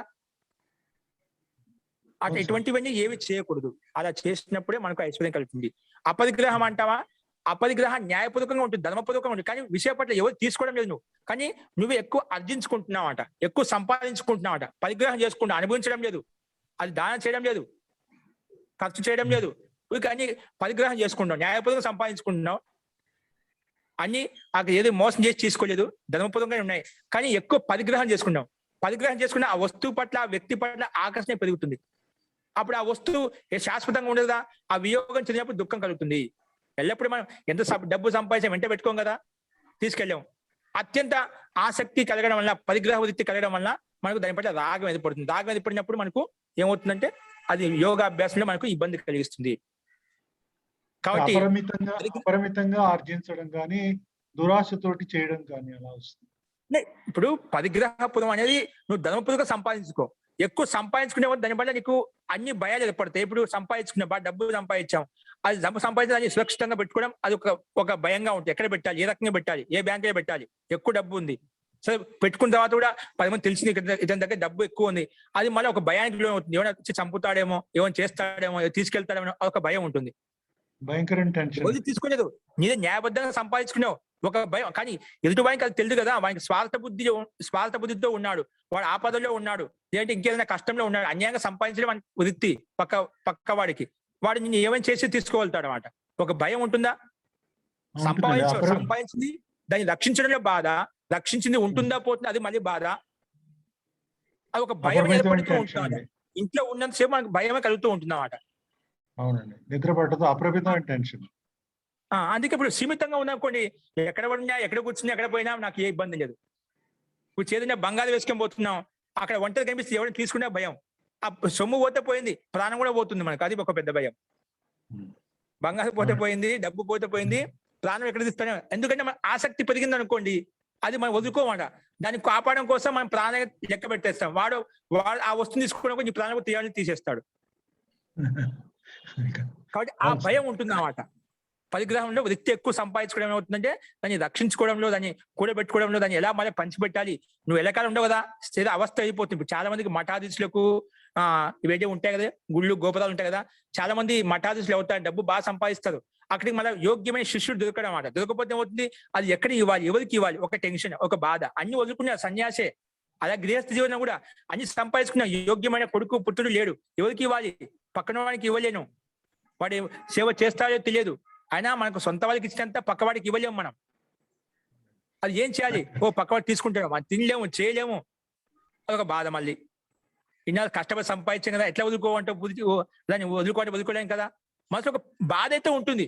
ఏం చేయవు, అవస్థ అయిపోయినా అది వదులుకో వెళ్ళిపోతుంది అన్నమాట.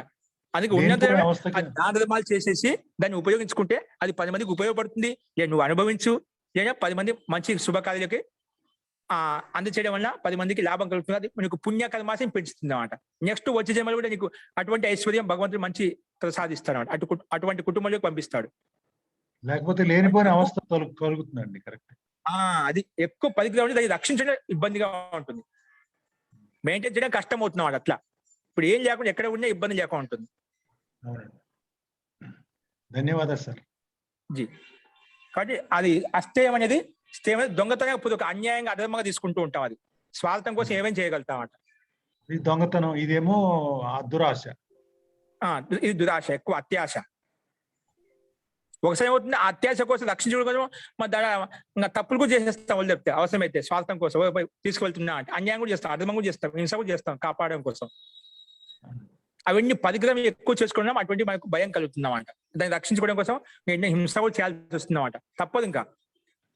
లేదా వాడు తీసుకుపోతున్నారు, దాన్ని రక్షించుకోవడం కోసం వాడిని కూడా చంపేసి మళ్ళీ అక్కడ మళ్ళీ కొత్త సంస్కారం ఏర్పడింది నీకు. మళ్ళీ యోగాభ్యాసం చేస్తాం. అందుకే దీనిలో ఒక కథ చెప్తూ ఉంటది అన్నమాట. ఒక సన్యాసి ఏం చేశాడు వినే ఉంటారు కథను. అది ఏదో ఒక పరిగ్రహం అంటే ఏదో భిక్షాటన ఏదో వచ్చింది, ఏదో మంచి సున్నిండలు పెట్టారు, లేదా ఇంకేమన్నా మంచి మరద పదార్థాలు తీసుకొచ్చి లడ్డు పెట్టాడు అనుకోండి, అవి ఉట్టి మీద పెట్టాడంట. ఒక సన్యాసం చేశాడు, ఇవి రేపటికి పనికి వస్తాయి, ఇప్పుడు అన్ని రోజు పండగ, ఏదో దసరా పండగ వస్తుంది అని ఏదో సాధు రాక వచ్చాడండి అని ఇచ్చేసారు. అన్ని రకరకాలు ఇచ్చేసారు. అవన్నీ ఒకేదొక తినలేం కదా, అన్ని ఉట్టి మీద పెట్టాడు అన్నమాట. పైన ఉట్టి మీద పెట్టేసరికి అది వచ్చేసి రోజు పైన పెట్టాడు అన్నమాట. కానీ అక్కడ ఒక ఎలుకలు వచ్చేసి అవి తింటూ ఉన్నాయి. కానీ ఎలుకలు కూడా ఎందుకు వస్తున్నాయంటే అది ధైర్యం. అవి ఒట్టి మీద కట్టినా కూడా అవి ఎక్కడ మధ్య ఎటువంటి మార్గం లేదు. కానీ పక్కన బలం ఏంటంటే ఆ ఎలుకలు కూడా ఆహారం చాలా బలంగా ఉంది, ఇది కాకపోతే ఇంకోటి అని చెప్పి అవి ప్రబలంగా ఉన్నాయన్నమాట. అంటే ఆ ప్రబలంగా ఉన్నాయి, దీనికోసం ప్రయత్నం చేస్తున్నాయి అన్నమాట. అంటే మొత్తం ఇక్కడ ఆ సాధు పరిగ్రహం చేసుకోవడం వల్ల ఏమవుతుందంటే దాన్ని కాపాడడం కోసం ఎంత ప్రయత్నం చేస్తున్నాడు, చాలా కష్టపడుతున్నాడు. అట్లా ఆ ఎలుకలను దీనికి కథ ఈ రకంగా తీసుకెళ్తారు. ఆ ఎలుకలు తింటుండే వేరే విధంగా రక్షించుకోవాలని చెప్పి ఆ ఎలుకలు వస్తున్నాయి, ఒక పిల్లిని పెంచాడంట. ఆ పిల్లిని సాగడం కోసం ఏం చేస్తామబ్బా అని చెప్పి మళ్ళా ఒక పాలు కావాలి, పిల్లి పెంచుకోవాలంటే ఎలుకలు ఉండవు, పిల్లి తిరుగుతుండే చాలు ఎలుకలు ఉండవు, మనకి ఇవన్నీ వస్తువులు. అందుకే మళ్ళీ ఆవుని పెంచుతాడు. ఆవు కోసం ఆవును చూసుకునేది ఎవరు కాబట్టి ఇంక మళ్ళీ పెళ్లి చేసుకోవాలని చేయడం కష్టం అవుతుంది అని చెప్పి మళ్ళీ ఒక పెళ్లి చేసుకున్నాడు. అక్కడి నుంచి ఇంకా విస్తృతం అయిపోయింది, వ్యాపమైంది. పరిగ్రహం ఏమవుతుంది, అలాగే ఒక గీత భగవద్గీత ఏ విధంగా వ్యాపించిపోయిందో, రామాయణం ఎలా వ్యాపించిపోయిందో అలా గీత అని ఫెయిల్ జాతి అంటే గీత అని వ్యాపించిపోతున్నాం అంట. ఒక చిన్న వస్తువు రక్షించడం కోసం ఇంత పెద్ద గీత రామాయణం మనం సృష్టించాము, అక్కడ ఇలాంటి పెద్ద సంసారం ఏర్పడుతున్నాం అంట. ఇలాంటి స్థితి మనకు కలుగుతుంది. అంటే మొత్తానికి ఒక వస్తువు ఉంటే రేపటి గురించి వస్తువుని కూడా మనకు భయం మీద ఎలా పెట్టుకోవాలి, సురక్షితం. ఒక చిన్న పదార్థం ఉంది, అది ఏదో తినకపోయినా ఒకటి అది వేస్ట్ అయిపోతుంది, ఆలోచించి ఫ్రిడ్జ్ లో పెట్టండి అని చెప్తాం. మనం పెడుతుంటామా, పెట్టకపోతే వేస్ట్ అవుతుంది. అంటే రేపటి గురించి ఆలోచన ఈరోజు అయిపోయింది, తినేసాం, ఈ వస్తువు భంగం కావద్దు అంటే కొంచెం మన ఆలోచన శక్తి అక్కడ ఉంది కదా. అందుకే సన్యాసులు యోగ సాధకులు అంటే ఇవన్నీ వృత్తులు పెట్టుకోమాట. ఒక చిన్న వస్తువు పరిగ్రహం ఉన్నా దాన్ని రక్షించడంలో మనకు టైం తీసుకుంటుంది. అంటే మన వృత్తి, మన ఆలోచన ఈశ్వర ప్రతిదానం కాకుండా సామాన్య లౌకిక విషయాలకు వెళ్ళిపోతుంది. అవును ఆ సార్. పరిగ్రహం చేసుకోవడం వల్ల మనకి ఎల్లప్పుడూ దృష్టి అనేది పక్కన ఉంటుంది, ఈశ్వరం మీద ఉండదు. కానీ అందుకే అవునండి. పరిగ్రహ వృత్తి ఉండకూడదు, మనకు అపరిగ్రహ వృత్తి ఉండాలి. అప్పుడు సంపూర్ణ సమయం అంతా మనం ఆ పరమాత్మను లీనం చేసుకోవచ్చు. ఓకేనా? అవును సార్, థ్యాంక్ యూ అండి. కరెక్ట్. అస్తు అండి. ఇంకెవరికైనా సందేహాలు అంటే మన తర్వాత చూద్దామండి. కృతజ్ఞ ఆచార్య. మంత్రపాఠం అయిపోయిందండి. అయిపోయిందండి, అయిపోయింది. ఓకే అండి. అస్తు. సర్వేభ్యో నమః. ధన్యవాదాలు మహోదయ గారు. ధన్యవాదాలు మహోదయ. ధన్యవాదాలు గురుగారు.